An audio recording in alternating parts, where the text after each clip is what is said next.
Big boss है वो।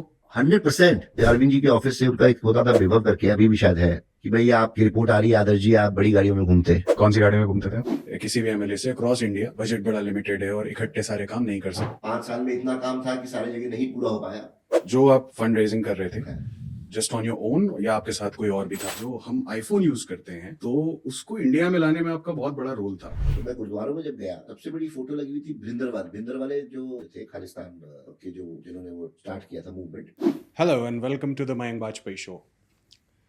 आप बीजेपी सपोर्टर हो, कांग्रेस या फिर कोई और पॉलिटिकल पार्टी? एक हिस्ट्री में, इंडियन हिस्ट्री में एक प्राइम मिनिस्टर थे। अ, आपने उनके बारे में अपने पेरेंट्स या ग्रैंड पेरेंट्स से ज़रूर सुना होगा, and I am pretty sure अच्छा सुना होगा। He had no critics, no enemies whatsoever. I am talking about none other than our second prime minister Lal Bahadur Shastri ji. आज के जो हमारे गेस्ट हैं, he is the grandson of mister Lal Bahadur Shastri. His name is Adarsh Shastri. He is currently contesting from the Congress party in the Delhi elections. और मेरी conversation at length हुई, काफ़ी candid conversation थी, बहुत रियलिस्टिक और ऑन द ग्राउंड कॉन्वर्जेसन जिसे कहते हैं वो करी है हमने। अगर आप आईफोन चलाते हो, so there is an interesting fact which I can tell you. He played a huge role in bringing Apple to India. So I hope you enjoy the show. अगर आपको शो अच्छा लगे और नए चैनल को support करने के लिए please do not forget to subscribe us, and if you have any feedback, कुछ भी बताना चाहते हो, कुछ अच्छा या बुरा लगा हुआ है, तो प्लीज़ कमेंट्स अपने ज़रूर छोड़ें। Thank you so much. Hello sir, welcome to the Mayank Vajpayee show. बहुत बहुत स्वागत है आपका। Thank you Mayank, it's a pleasure being here with you. कैसा कैसा फील कर रहे हो आप? बहुत अच्छा लग रहा है, एंड बिजी चल रहा हूँ आजकल बहुत ज़्यादा। But I'm sure. But of course तुमने बुलाया तो मुझे आना ही था। Thank you so much. So how's the campaigning and everything is? Good, exciting. अभी तो शुरुआत हुई है। इनफैक्ट नॉमिनेशन अगले एक आध दिन में नॉमिनेशन कर रहा हूँ, एंड काफ़ी एक्साइटमेंट है। कॉन्स्टिट्यूंसी में जो मेरा क्षेत्र है द्वारका, उसमें बहुत एक्साइटमेंट है। एक मैं महसूस कर रहा हूँ Okay. कि एक एनर्जी है लोगों के अंदर, एक अनसेड एक्साइटमेंट है कि द्वारका में शायद अब दोबारा कुछ अच्छा होने वाला है। Okay. ऐसा मुझे एक एहसास मिल रहा है। ओके, जो हम आईफोन यूज़ करते हैं या हर कोई यूज़ कर रहा है, जो देख भी रहे होंगे कुछ लोग जी। आईफोन पे, तो उसको इंडिया में लाने में आपका बहुत बड़ा रोल था। तो please please tell me that story. How did that happen? What happened exactly? वह तुमने मुझे टाइम मशीन में पीछे जाना पड़ेगा, क्योंकि अब मुझे एप्पल छोड़े हुए भी लगभग 10 साल हो गया। बट वेल, ऐसा है कि you know, even though I come from a political family, बाकी पॉलिटिशियंस के साथ ये एसोसिएटेड है कि भाई बड़ा पैसा होता है, यू नो, गुंडागर्दी होती है बिल्कुल। और इन्फ्लुएंस होता है। But my family was very simple, साधारण लोगों का परिवार है। तो जैसे हर घर में होता है, हम लोग के सबके, कि भाई मेहनत करके पढ़ाई करो, वो मैंने करी। उसके बाद ये होता है भाई कहीं ना कहीं पढ़ाई करके नौकरी करो। तो जब पढ़ाई वगैरह मैंने ख़त्म कर ली, मैं हिंदू कॉलेज गया, दिल्ली यूनिवर्सिटी, फिर उसके बाद लंदन गया, कहीं पढ़ाई वगैरह करके वापस आया, तो उसमें नौकरी करना शुरू किया। Because unlike other political families, कोई हम लोग के पास ऐसा कोई पैसा, कोई ऐसी वेल्थ उस तरह की नहीं थी। नेपोटिज्म नहीं मिला आपको, कुछ भी सपोर्ट है नहीं, ना? नेपोटिज्म कुछ नहीं मिला, बल्कि रिवर्स था, प्रेशर होता था। क्योंकि स्कूल में मुझे याद है, अभी भी जब मैं जाता था तो 50-50% दो भाग में बढ़ जाते थे। 50% लोग ये सोचते थे कि इसको पढ़ने की क्या ज़रूरत है, या इसको तो एक प्री कंसीव नोशन, बिल्कुल कह रहे बिल्कुल ये तो प्रधानमंत्री का पोता है, बड़ी अकड़ बिल्कुल है, पहले से बिल्कुल। ही बिना मिले बिना जाने। और 50% ऐसे होते थे जिनको लगता था कि भाई ये तो मतलब कुछ कर पाएगा कि नहीं कर पाएगा, वगैरह वगैरह। तो एक वो प्री कंसीव नोशंस थे, हमेशा वो लाइफ में मैंने एक्सपीरियंस किए, हर मोड़ पे ज़िंदगी में। चाहे वो स्कूल रहा हो, कॉलेज रहा हो, नौकरी रही हो। जब शादी करी तो जिसको, जो मेरी वाइफ हुई, उसको से लेकर के पॉलिटिक्स में जब मैं आया तब तक, ये प्री कंसीव नोशंस से मैं हमेशा जूझता आया हूँ। सो वेल, तो जैसा मैं बता रहा था, तो पढ़ाई वगैरह करके नौकरी शुरू करी, वोडाफोन में रहा। फिर उसके बाद इनफैक्ट मैं सैमसंग ज्वाइन किया। एंड सैमसंग जब मैंने ज्वाइन किया तो आई वाज सेल्स हेड कर रहा था उनके लिए। और जब मैंने ज्वाइन किया सैमसंग तो हम लोग सैमसंग उस समय इंडिया में लगभग 60,000 फ़ोन महीने में बेचते थे। ओके। एंड फिर मैंने बड़ा ड्रिवन था मेरा sales focus and strategic focus and कुछ किस्मत ने भी साथ दिया। और उस ज़माने में नोकिया वगैरह के फ़ोन्स चला करते थे, तो हम लोग के प्रोडक्ट्स अच्छे आए। मेजर प्लेयर उस टाइम नोकिया नोकिया था, 98-99% शेयर नोकिया का होता था। और प्रोडक्ट्स हमारे अच्छे आए, कुछ सहयोग मुझे मिला, पार्टनर्स, हमारा जो चैनल होता था डिस्ट्रीब्यूशन वगैरह का, उसका नतीजा ये हुआ कि 5-6 साल में फ्रॉम 60,000 फ़ोन्स पर मंथ मैं I was responsible for it going up to about 35 lakh phones. 60,000 phone महीने से लगभग Wow. 35 लाख फ़ोन महीना। तो मैं सैमसंग में ग्लोबली यंगेस्ट वाइस प्रेसिडेंट था कंपनी में। And and I was happy, चल रहा था अच्छा खासा फर्स्ट क्लास। इंसेंटिव अच्छा मिला था। इंसेंटिव तो खैर अच्छा हाँ मिला। एंड उन्होंने मुझे हार्वर्ड भेजा, कई जगह भेजा, पढ़ने के लिए भी भेजा, Very कई nice. चीज़ें हुई। मल्टीनेशनल कंपनीज में अगर तुम अच्छा कर रहे हो तो वो भी ख्याल रखते हैं आपका। मेरी कोई प्लानिंग नहीं थी, but out of the blue Apple, उस समय इंडिया में एप्पल एग्जिस्ट नहीं करता था। मतलब एप्पल कंपनी थी अमेरिका में, वर्ल्ड में। ये इंडिया कौन में सी साल की बात कर रहे हैं हम? ये मैं बात कर रहा हूँ 2010 की, Okay. 2010 में। तो उस समय एप्पल इंडिया में अपना ऑपरेशंस नहीं करता था खुद मैनेज। Okay. डिस्ट्रीब्यूटर वगैरह थे जो इंपोर्ट करते थे एप्पल के फ़ोन अमेरिका से और यहाँ बेचते थे। Okay. तो यूके में एक जो व्यक्ति थे, उन्होंने मुझे फ़ोन किया आउट ऑफ द ब्लू, और उन्होंने कहा कि हम लोग चाहते हैं कि you work for us, for Apple. तो मैंने कहा मैं तो सैमसंग में खुश हूँ। तो कहा नहीं, हम मिलना चाहते हैं। तो मुझे उस समय फिर उन्होंने बुलाया लंदन, तो मैं लंदन गया मिलने। और वहाँ पे उन्होंने कहा कि भाई हम चाहते हैं कि अब इंडिया में अपना ऑपरेशन सेटअप करें, इतना बड़ा मार्केट है।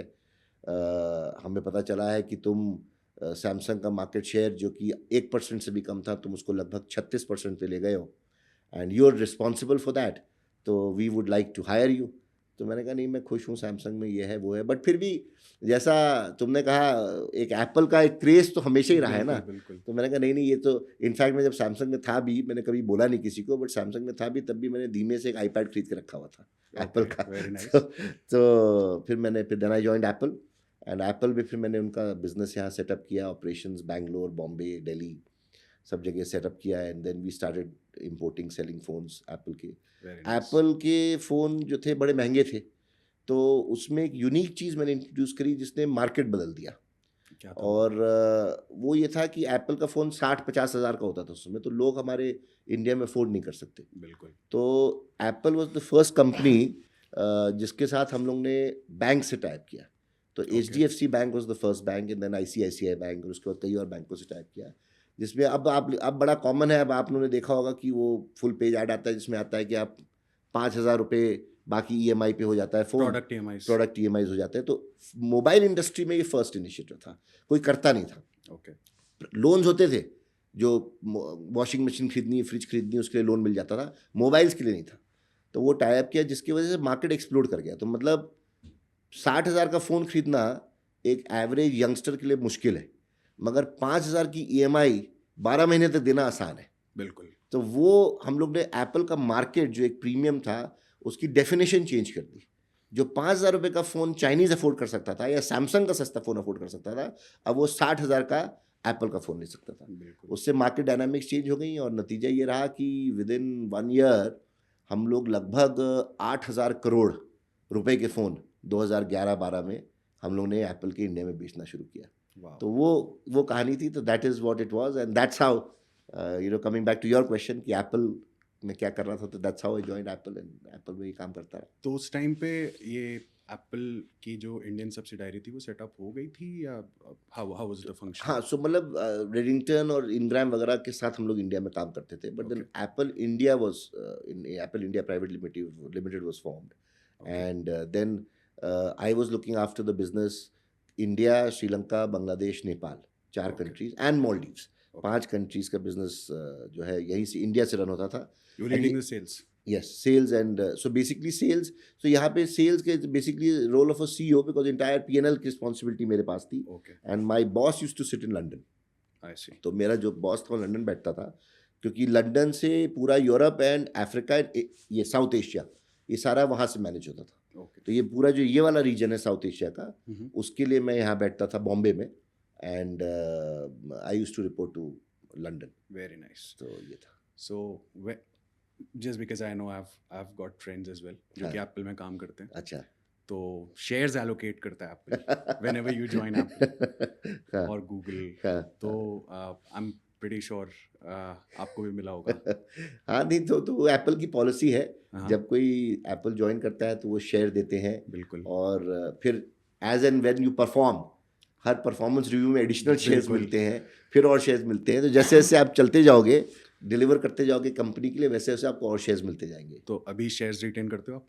हाँ, अभी भी है, शेयर्स तो है मेरे पास अभी भी, Okay. थोड़े बहुत शेयर्स हैं। एक एक और जब जब आपको एलोकेट हुए थे जी। Shares, what were the values? अब वो 2010-11 में हुए थे, तो उस समय एप्पल का, क्योंकि वो अमेरिका में लिस्टेड कंपनी है, बिल्कुल। उस समय I think dollar was around dollar 45 around 46। हाँ 50-55 रुपीज़ का डॉलर था उस समय 50-55 रुपए का डॉलर था, उस समय मुझे शेयर्स मिले थे और उस समय शेयर की वैल्यू थी अराउंड $28-30 के शेयर मिले थे, और डॉलर इन रुपी जो है 50-55 रुपए का था। ओके। तो अब आज रुपया जो है वो $1 में 85-86 है, 87 हो गया है। 87 हो गया है, तो 50, तो मुझे डबल फायदा हो गया। ओके 55 रुपए का $1 था, अब 87 रुपीज़ का $1 है, लगभग। और $30 का एक शेयर था। आई थिंक अभी लास्ट मैंने चेक किया था, शायद $230 का एक शेयर हो गया है। तो वाह। बोला अगर एक शेयर, मैं इस तरह से बता देता हूँ कि उस समय एक शेयर अगर मैं लिया तो $30 का एक शेयर 50 रुपये, मतलब कि 1500 रुपये का एक शेयर हुआ। आज वही शेयर जो 1500 का था 2010-11 में, आज वही शेयर हो गया लगभग 20,000 रुपये का। 1500 का रुपये का शेयर 20,000 का हो गया एक शेयर। तो ये तो एप्पल ने मुझे बेनिफिट दिया, रिटायरमेंट सॉर्टेड है। रिटायरमेंट सॉर्टेड है। और what was your package Apple में? क्या था पैकेज उस टाइम पे? अब वो तो क्या पुरानी बात हो गई नहीं नहीं, है। फिर भी फॉर बट प्लीज। लगभग 1.5 से 2 करोड़ के बीच में बोनस वगैरह मिला के, लगभग 2014 जनवरी जब मैंने छोड़ा, तो उस समय लगभग बोनस वगैरह मिला के 2 करोड़ के आसपास। आज के हिसाब से ये आराम से 10 करोड़ का पैकेज है। हाँ, आज अगर वही पैकेज, हाँ, जो उस समय 2 करोड़ की वैल्यू थी, आज करेक्ट था 10 करोड़ के पैकेज पे, आज के ज़माने के 10 आज के करोड़ ज़माने के 10 पैकेज। करोड़ के पैकेज। बढ़िया पैकेज था आपके पास, अच्छी नौकरी थी। हम्म। एक कॉर्पोरेट की नौकरी में जिसके पास अप्रूव्ड ईमेल लिखने की ताकत होती है, बड़ा मज़ा आता है वो लिखने में। तो यू हैड ऑलमोस्ट एवरीथिंग, है ना? हाँ, एक अच्छा पैकेज, एक अच्छी कंपनी में, I think one of the fastest growing companies Apple उस टाइम पे। तो अचानक से खास आदमी से आम आदमी की तरफ कैसे, कौन सा ऐसा आपको अचानक से मोटिवेशन मिला कि यू थॉट कि नहीं, let's go and start becoming an आम आदमी पार्टी, या आम आदमी, सॉरी। ये बड़ा इसका जवाब देने में बड़ा लंबा समय लग जाएगा। मैं ब्रीफली बताता हूँ। मैं फर्स्ट ऑफ ऑल, एक पॉलिटिकल फैमिली से तो मैं हुई, और एक मेरे ग्रैंडफादर की, शास्त्री जी की लेगेसी बहुत बड़ी है। उसको टच करना इम्पॉसिबल है किसी के लिए आज के राजनीतिक परिप्रेक्ष्य में, इट्स इम्पॉसिबल। बट एक चाह हमेशा थी बचपन से। मैंने तो देखा नहीं शास्त्री जी को, I was born after he passed away, but एक बचपन से घर में पिताजी हुए, चाचा हुए, दादी हुई, इनसे कहानी सुनी, किस्से सुने, बातें सुनी, लोगों का आना जाना लगा था। पॉलिटिक्स में एक्टिव थे मेरे फादर भी, चाचा भी। तो एक ये एहसास रहता था हमेशा कि राजनीति, पॉलिटिक्स से एक मीडियम है काफ़ी कुछ करने का लोगों के लिए, बिल्कुल, जो कि कहीं किसी और चीज़ में आप नहीं कर सकते। मतलब मैं ये नहीं कहूँगा, लोग करते हैं, कॉर्पोरेट लाइफ में भी करते हैं, बिजनेस में भी करते हैं, NGO सोशल सर्विस में भी करते हैं, मगर एक बड़ा बदलाव लोगों की ज़िंदगी में अगर लाना है, और अगर आपकी नीयत और नियति सही है, तो पॉलिटिक्स से ज़्यादा पावरफुल कोई मीडियम नहीं हो सकता। एक वो चीज़ थी मेरे जहन में। दूसरा, जैसे मैंने बताया, लेगेसी थी शास्त्री जी की, और एक ये भी एहसास होने लग गया था, मुझे 18 साल लगभग हो गए थे नौकरी करते हुए, कि अब इसके आगे क्या।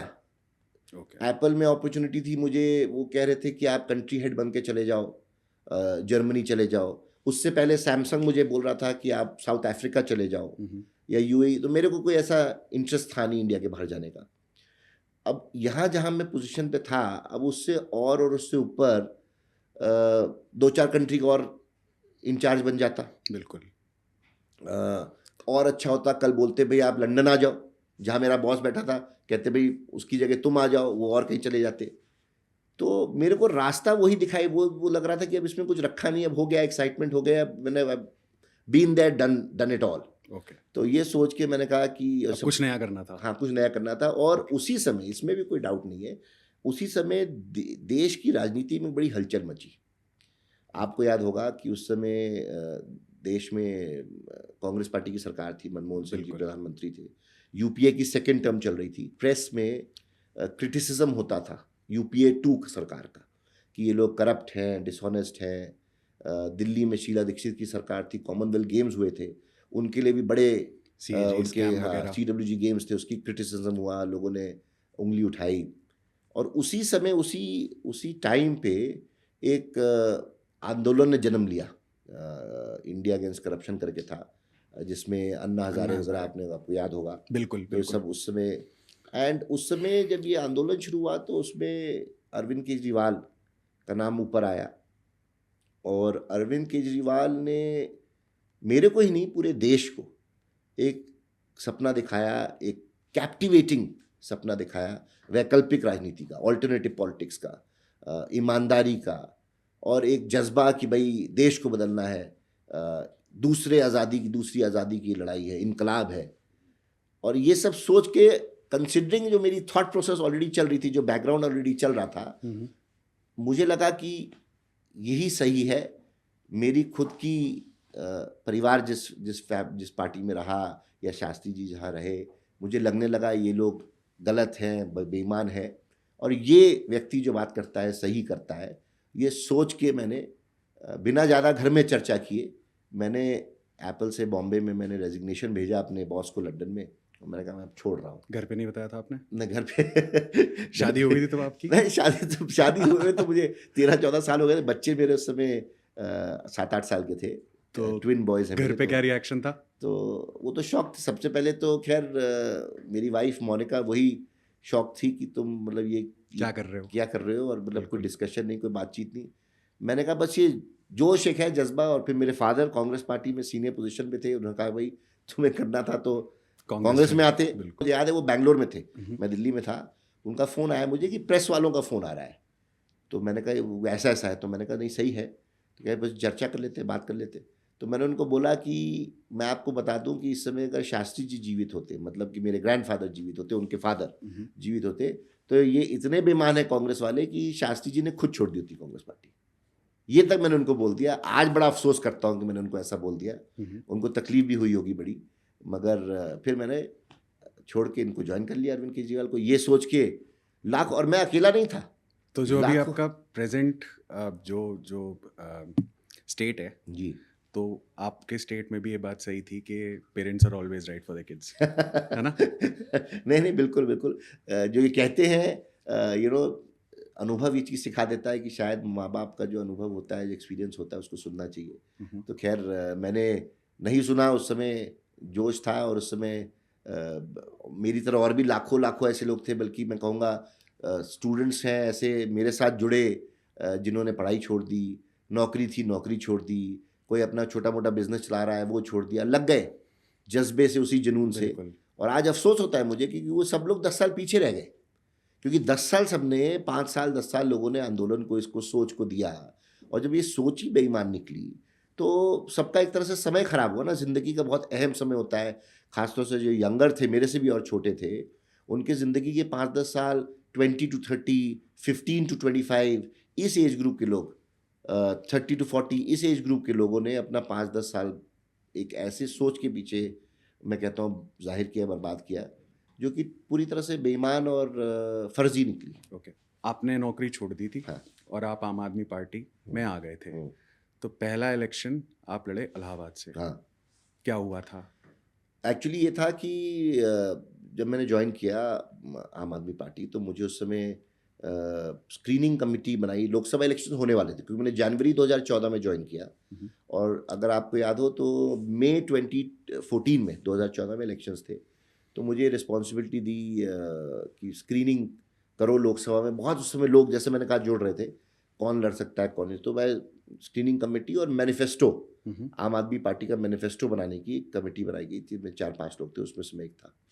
और ये भी फैक्ट है कि जब मैं ज्वाइन कर रहा था तो मैं अरविंद केजरीवाल जी के पास जब जाता था तो मुझे दिखाते थे, उनके पीछे तस्वीर लगी रहती थी 2 लोगों की, गांधी जी की और शास्त्री जी की। तो मुझे कहते थे देखो ये लोग हैं, इस विचारधारा पे मैं चल रहा हूँ। तो मतलब बहुत सारी ऐसी बातें हुई जिससे बड़ा इम्प्रेस हुआ मैं। तो फिर उन्होंने कहा, हर जगह जब मैंने ज्वाइन किया तो सब जगह ये चर्चा कि भाई ये देखो ईमानदार लोग सब हमारे साथ जुड़ रहे हैं। तो आई थिंक वो आम आदमी पार्टी का यूनिक सेलिंग पॉइंट, ईमानदारी is the highest unique selling point of Aam Aadmi Party is what we can say. बिल्कुल बिल्कुल। तो उस समय अगर आप देखिए तो मैं अकेला नहीं था। महात्मा गांधी जी के पोते राजमोहन गांधी वो आए, नर्मदा बचाओ आंदोलन मेधा पाटकर, जो मतलब ऐसे नाम है जिनके ऊपर कभी कोई जिंदगी में उंगली नहीं उठा सकता, वो आए। कुमार विश्वास बड़े सक्सेसफुल कवि हैं, शांति भूषण, प्रशांत भूषण बहुत नामी वकील, शांति भूषण जी तो किरण नहीं बेदी रहे। जी, हाँ, किरण बेदी जी, किरण बेदी, और भी गोपाल कृष्णन जो इन्फोसिस के को फाउंडर हैं नारायण मूर्ति के साथ, कैप्टन गोपीनाथ जिन्होंने एयर डेक्कन शुरू करी, मीरा सान्याल जिसने एबीएन एम्ब्रो बैंक की जो चेयरमैन रही, बहुत अंजलि दमानिया, बहुत बहुत सारे ऐसे लोग हैं। पार्टी की फाउंडिंग टीम काफी स्ट्रांग पार्टी थी। की जो फाउंडिंग टीम थी आप कह सकते हैं, वो ये सब लोग ये सोच के आए थे। और आप हम लोगों के सामने सामने अगले 5 वर्षों में मैं समझता हूँ आज इसमें से एक भी नाम नहीं है जो अरविंद केजरीवाल के साथ और उसकी बेईमानी के साथ खड़ा है। अट्रिशन रेट काफी हाई है अट्रिशन फाउंडिंग रेट मेंबर्स का बहुत especially। बहुत बहुत बहुत थैंक यू, बहुत ज़्यादा है। बिल्कुल जी। तो इलाहाबाद इलेक्शंस में क्या हुआ और क्यों हार गए? तो इलाहाबाद एक्चुअली इलाहाबाद से मेरा कोई पर्सनल ऐसा कोई कनेक्शन नहीं था, मतलब मेरा कोई आना जाना नहीं था, मैंने कोई राजनीतिक क्षेत्र की तरह उसको डेवलप नहीं किया था। एक लिंक बस ये था कि शास्त्री जी की वो कॉन्स्टिट्यूंसी रही। जब वो प्रधानमंत्री रहे, उससे पहले जब नेहरू जी की सरकार में मंत्री रहे, तो 1952 जो फर्स्ट इलेक्शंस हुए इंडिया के जनरल इलेक्शंस, 52, 57, 62 जो पहले 3 लोकसभा इलेक्शंस हुए, उसमें इलाहाबाद से वो मेंबर ऑफ पार्लियामेंट रहे। और उनके डेथ के बाद जो मेरे जो शास्त्री जी के सबसे बड़े बेटे थे, मतलब मेरे बड़े पापा हुए, ताऊ जी हुए, वो उसके बाद वहाँ से एमपी रहे। तो मतलब पहले इलेक्शन से लेके 71 तक, 52 टू 71 लगभग 20 साल वहाँ से ये लोग मेंबर ऑफ पार्लियामेंट रहे, रिप्रेजेंट किया उस कॉन्स्टिट्यूंसी को। तो एक वो कनेक्शन था। तो बोला मुझे कि भाई यहाँ से लड़ो, तो मैंने कहा ठीक है मैं जाके लड़ता हूँ। तो मैं वहाँ गया लड़ने। मैं वहाँ जब पहुँचा तो वॉलंटियर्स कार्यकर्ता तो बहुत थे, मगर मुझे लगता है कि कहीं या तो अरविंद केजरीवाल जी का एम्बिशन रहा होगा या जो भी रहा मुझे नहीं मालूम, मगर जो ये मूवमेंट और जो ये पैशन था वो वोट्स में कन्वर्ट नहीं हुआ इंडिया में कहीं भी, एक्सेप्टिंग में भी पंजाब, जहाँ पे उस समय 3 या 4 एमपी जीते। लगभग 450 सीटों पे उस समय पार्लियामेंट इलेक्शंस में आम आदमी पार्टी लड़ी, बट पंजाब में 3 या 4 सीट जीती। उसके अलावा कहीं पे भी सक्सेस नहीं मिली। इनफैक्ट रेट्रोस्पेक्ट में मैं ये ज़रूर कहूँगा कि इस सो कॉल्ड करप्शन जो था कांग्रेस पार्टी का, जो कि कभी साबित नहीं हुआ आज तक, 10 साल हो गए, इसके खिलाफ आंदोलन की शुरुआत और उसकी फंडिंग हो सकता है, ये लोग कहते हैं कि उसकी फंडिंग जो है भारतीय जनता पार्टी के माध्यम से हुई। चेहरा अन्ना हजारे और अरविंद केजरीवाल बने और भुना ले गए मोदी जी 2014 में। तो ये सच्चाई है, जिस वजह से इलाहाबाद में मुझे उस समय कुछ लगभग 7 या 8 हज़ार, मुझे याद नहीं, लोकसभा में जहाँ पे 15 लाख वोट है कुछ है, मुझे 7 या 8 हज़ार वोट मिले। और आई थिंक वो टफेस्ट स्टेट है अगर पॉलिटिक्स में देखा जाए। हाँ, तो ये कहा जाता है कि जो वो जीत लेता है उत्तर प्रदेश, वो देश पे राज करता है, प्रधानमंत्री बन जाता है। तो काफी रेलेवेंस है। बट हाँ, टफ था आपके लिए पहला। कैसा फील हुआ फिर हारने के बाद?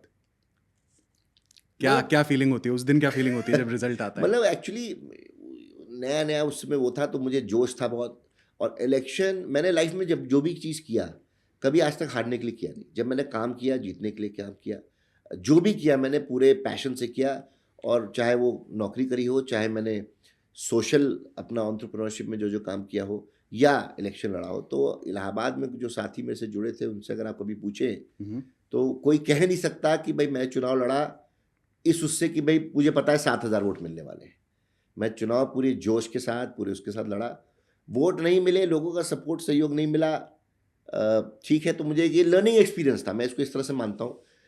यूपी की सबसे बड़ी कॉन्स्टिट्यूंसी है, इंडिया की शायद टॉप 20 बड़ी लोकसभा सीटों में है, लगभग 125 किलोमीटर की एक पार्लियामेंट सीट है, टचिंग मध्य प्रदेश, जो ट्राइबल एरियाज हैं मध्य प्रदेश के, जो जिसको जो क्या वो जो बड़े डाकुओं के लिए मशहूर होती थी, चंबल टच करता है इलाहाबाद का बॉर्डर मध्य प्रदेश में।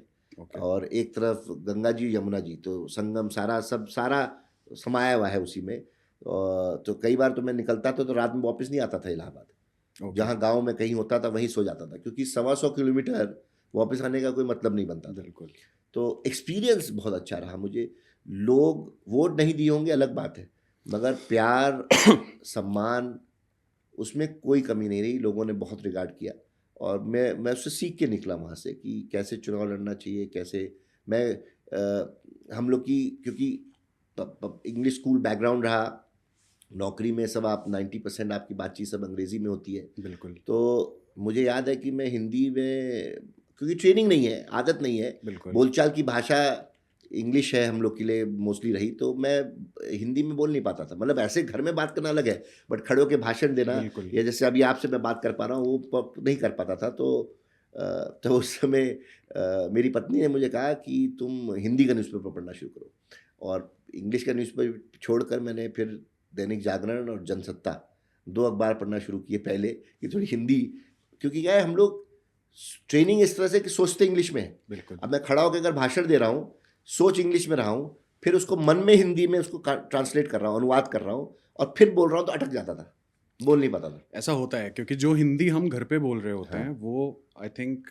जब आप किसी पब्लिक स्पीच में या फिर कहीं भाषण दे रहे हो, तो वहाँ पर जो हिंदी होती है वो अलग। और जिस लेवल की हिंदी अगर आप देखोगे, स्पेशली कि फॉर एन एग्जांपल मैं इसमें कहूँगा, BJP leaders are a very tough competition, जिस हिसाब की हिंदी वो लोग बोलते हैं। मैं ऑनेस्टली बता रहा हूँ, कभी कभी देख रहा होता हूँ, अपार्ट फ्रॉम पॉलिटिकल एस्पिरेशन सबके अलग अलग हैं, but at the same time I think BJP के लाइनअप्स में ओरेटर पहली क्वालिफिकेशन होती है किसी भी पॉलिटिशियन की। तो इसमें तो हाँ, तो वो जरूर शुरू में प्रॉब्लम हुई। मेरे को वैसे डिबेटिंग वर्क का शौक था, बट जैसे मैंने कहा फिर वो इंग्लिश में होती थी, तो हिंदी में थोड़ा सा मुझे समय लगा, दिक्कत हुई शुरू में, बट एनीवे थोड़ा थोड़ा सीख गया। फिर उसके बाद यहाँ आया, दिल्ली आया, फिर उसके बाद फिर उसके आगे फिर दोबारा। तो हाँ। जब हारे, तो आम आदमी पार्टी से उस टाइम पे लीडरशिप से क्या आपको रिएक्शन दिखा, क्या बातें हुई? नहीं, कुछ मुझे बड़ा 2 चीज़ों का बड़ा दुख हुआ। एक, मुझे ये दुख हुआ कि लड़ने के लिए तो पार्टी ने बोल दिया, बट अनाज छोड़ दिया। अनाज छोड़ दिया से मेरा मतलब है, एक होता है चलो फाइनेंशियल सपोर्ट, तो पार्टी ने कभी, आम आदमी पार्टी ने कभी दिया नहीं। तो ये आपने इलाहाबाद वाला इलेक्शन सब अपने एक्सपेंस पे लड़ा था? सब अपने खर्चे, मतलब अपने खर्च पे, दोस्त हो गए, मित्र हो गए, जानकार हो गए, परिवार के लोग हो गए, सबसे मदद मांगी। Fund raising social public fund raising भी करी मैंने। कई साथी दोस्त हैं इंडिया के बाहर, उन्होंने भी मदद करी, उससे पैसा इकट्ठा किया, पार्टी नहीं करी। एक वो मुझे थोड़ा सा अटपटा लगा, क्योंकि पैसे की कमी नहीं थी पार्टी में, चंदा, क्योंकि मैं पार्टी में जुड़ चुका था, मुझे पता है पार्टी में चंदा आ रहा था, मगर कैंडिडेट्स को नहीं दिया कुछ भी सपोर्ट इन्होंने। मतलब एक होता है फंडिंग नहीं करी, दूसरा होता है प्रचार के लिए तो आप कुछ मदद कर दो, कुछ प्रचार की सामग्री हो गई, ये सब हो गया, कोई मदद नहीं करी। और ये सिर्फ आप ही के लिए था या फिर और भी कैंडिडेट्स? मेरे ख्याल अधिकांश लोगों के लिए नहीं करी। अगर अरविंद केजरीवाल वगैरह अपने लिए लड़े तो वहाँ तो किया ही किया था। बनारस भी गया था मैं जब वो मोदी जी के खिलाफ लड़े थे, तो वहाँ तो देख के समझ आया कि लाखों करोड़ों रुपए उस इलेक्शन में आम आदमी पार्टी ने खर्चे, बट कैंडिडेट्स के लिए नहीं किया। दूसरा मुझे अटपटा ये लगा कि कैंपेन करने के लिए कोई नहीं आया आम आदमी पार्टी से, और जबकि उसी पहले के 6 महीने में ये हर जगह मेरा नाम लेके घूमते थे कि लाल बहादुर शास्त्री का पोता हमसे जुड़ गया, ईमानदार लोग जुड़ गए हैं। तो और पार्टी में और लोग ऐसे थे जिन्होंने बड़ा रिकॉर्ड भी किया इस बात का, वॉलंटियर्स खास तौर से जो कार्यकर्ता थे, वो बहुत बहुत ज़्यादा मुझे प्यार और बहुत ज़्यादा सम्मान उनसे मिला। और मगर सरप्राइजिंगली मुझे बड़ा ऑड लगा कि इनसे मिल रहा है, मगर पार्टी की लीडरशिप नाम भी भुना रही है, मगर स्टार कैंपेनर कोई नहीं आया। स्टार कैंपेनर कोई नहीं आया। और अकेले एकमात्र योगेंद्र यादव जी, उनका मैं हमेशा से धन्यवाद करता हूँ इस बात का कि उन्होंने अकेले हैं जिन्होंने कहा आदर्श में आऊँगा, और वो आए, 2-3 दिन इलाहाबाद रहे और मेरे साथ मदद करी, कैंपेन करा, 2-3 मीटिंग्स करी, बट वो अपने उससे आए, पार्टी के कहने से या पार्टी ने किसी को नहीं बुलाने के लिए। ओके, तो अब आप इलाहाबाद से आ चुके थे, अब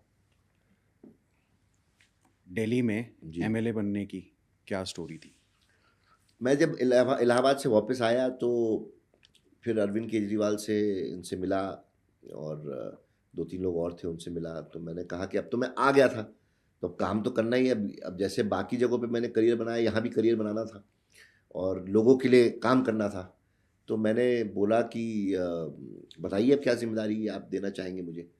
तो फिर इन्होंने ये तय किया कि भाई दिल्ली का इलेक्शंस होने वाले थे, क्योंकि उस समय असेंबली सस्पेंडेड थी, जो 2013 में सरकार बनी थी, 49 दिन की सरकार गिर गई, रिज़ाइन कर दिया था अरविंद केजरीवाल ने।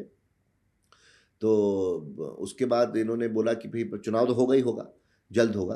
तो दिल्ली की एक मैनिफेस्टो बनाने की एक प्रक्रिया शुरू करी, जिसका नाम इन्होंने दिया दिल्ली डायलॉग, दिल्ली डायलॉग।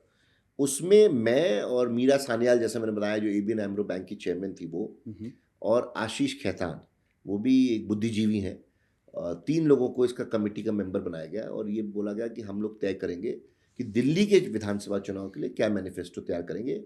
और उसमें एक प्रक्रिया उन्होंने सोची, वो थी दिल्ली डायलॉग।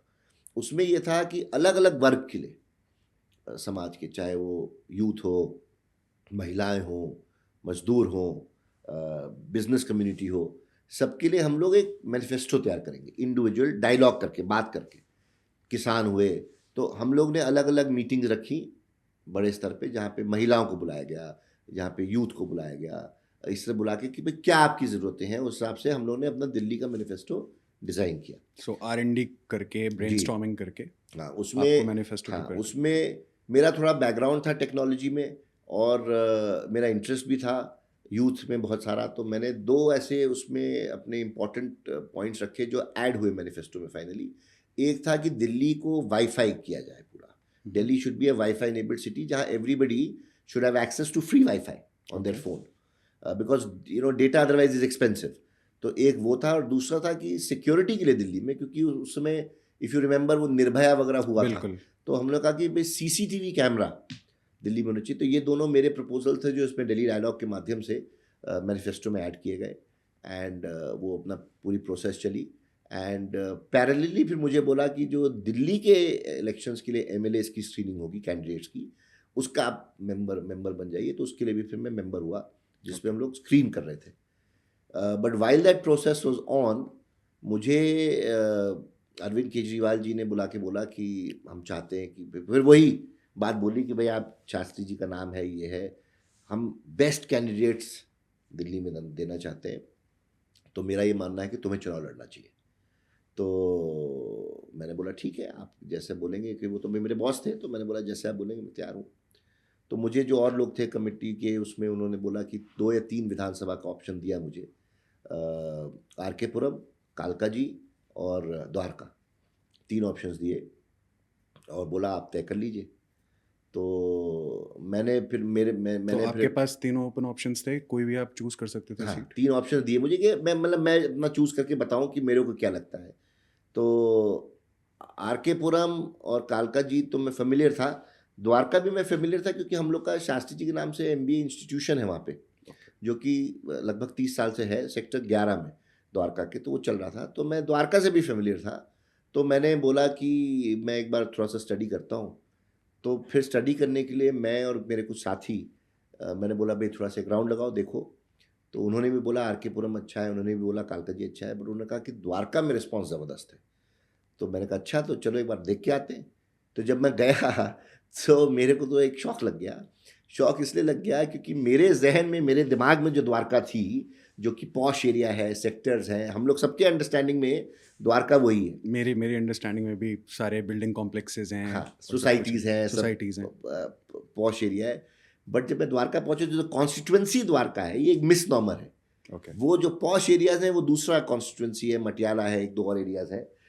जो द्वारका कॉन्स्टिट्यूएंसी है, वो एक low income, middle income areas हैं, जिसे हम जैसे कच्ची कॉलोनियाँ कहते हैं, अनऑथराइज्ड कॉलोनी जिसे कहते हैं। पूरा उससे पॉपुलेटेड है और घनी आबादी की डेंसली पॉपुलेटेड छोटे ज्योग्राफी की आई थिंक कॉन्स्टिट्यूंसी। ये डाबरी साइड वाला एरिया। हाँ, तो पंखा रोड से अगर आप पंखा रोड पे अगर आप जा रहे हैं डाबड़ी की तरफ तो राइट पे तो जनकपुरी है जो कि पॉश एरिया है। लेफ्ट पे जो है आपका डाबड़ी हो गया, इधर आगे चले जाएंगे तो रघुनगर वगैरह, सागरपुर पूरा अंदर है, उधर आगे और मंगलापुरी निकल जाएंगे। तो मतलब घिरा हुआ है ये। इसके साइड पे जो है जनकपुरी इधर बड़ा पॉश है। दूसरे एंड पे अगर आप चले जाएं तो उधर वो बिजवासन वगैरह पूरा पॉश है। बट ये जो पूरा स्ट्रेच है मेरे ख्याल 3 बाई 3 किलोमीटर से ज़्यादा क्षेत्रफल नहीं होगा, 9-10 स्क्वायर किलोमीटर होगा। बट उसमें 5 लाख लगभग लोग रहते हैं। तो मुझे अभी तक याद है कि मैं एक अपने मित्र के यहाँ बैठा हुआ था राजेंद्र नगर में, तो मुझसे बोलने लगा कि भाई द्वारका तो बड़ा, तुम्हारी कॉन्स्टिट्यूंसी तो बड़ी पॉश है। मैंने कहा नहीं, तुम वो पुराना मित्र है, रईस, दिल्ली के पुराने रईसों में था एक। तो जनरली बात, मैं मजाक में उसको बोला, मैं कहा तुम्हारा 800 गज में घर है और तुम लोग 4 लोग रहते हो, तुम, तुम्हारी वाइफ और पेरेंट्स 4 लोग रहते हो 800 गज में। मैं जहाँ देख के आया हूँ द्वारका, 800 गज में 50 गज के एवरेज प्लॉट साइज है और उसमें भी 4-4 मंजिल बनी है। तो इस 800 गज में तुम 4 लोग हो, उस 800 गज में अनुमान मैं लगा रहा हूँ कि कम से कम नहीं तो 500 लोग होंगे। अब बहुत सारे लोग ऐसे होंगे जो इस वीडियो को देखेंगे जो दिल्ली के नहीं हैं, और दिल्ली की इमेज जो और शहर हैं उसमें ऐसे ही होती है कि बहुत ओवरली वेल डेवलप्ड और लाइट्स लगी हुई और वगैरह वगैरह ऐसा सब है। और आपके पास स्पेशली 2 ऑप्शन और थे जो I think RK Puram constituency easy होती आपके लिए। कालका जी आज हो सकता है सीएम होते, है ना? लेकिन फिर से वापस टफेस्ट करिकुलम क्यों पसंद आया? मुझे लगा कि चैलेंज है।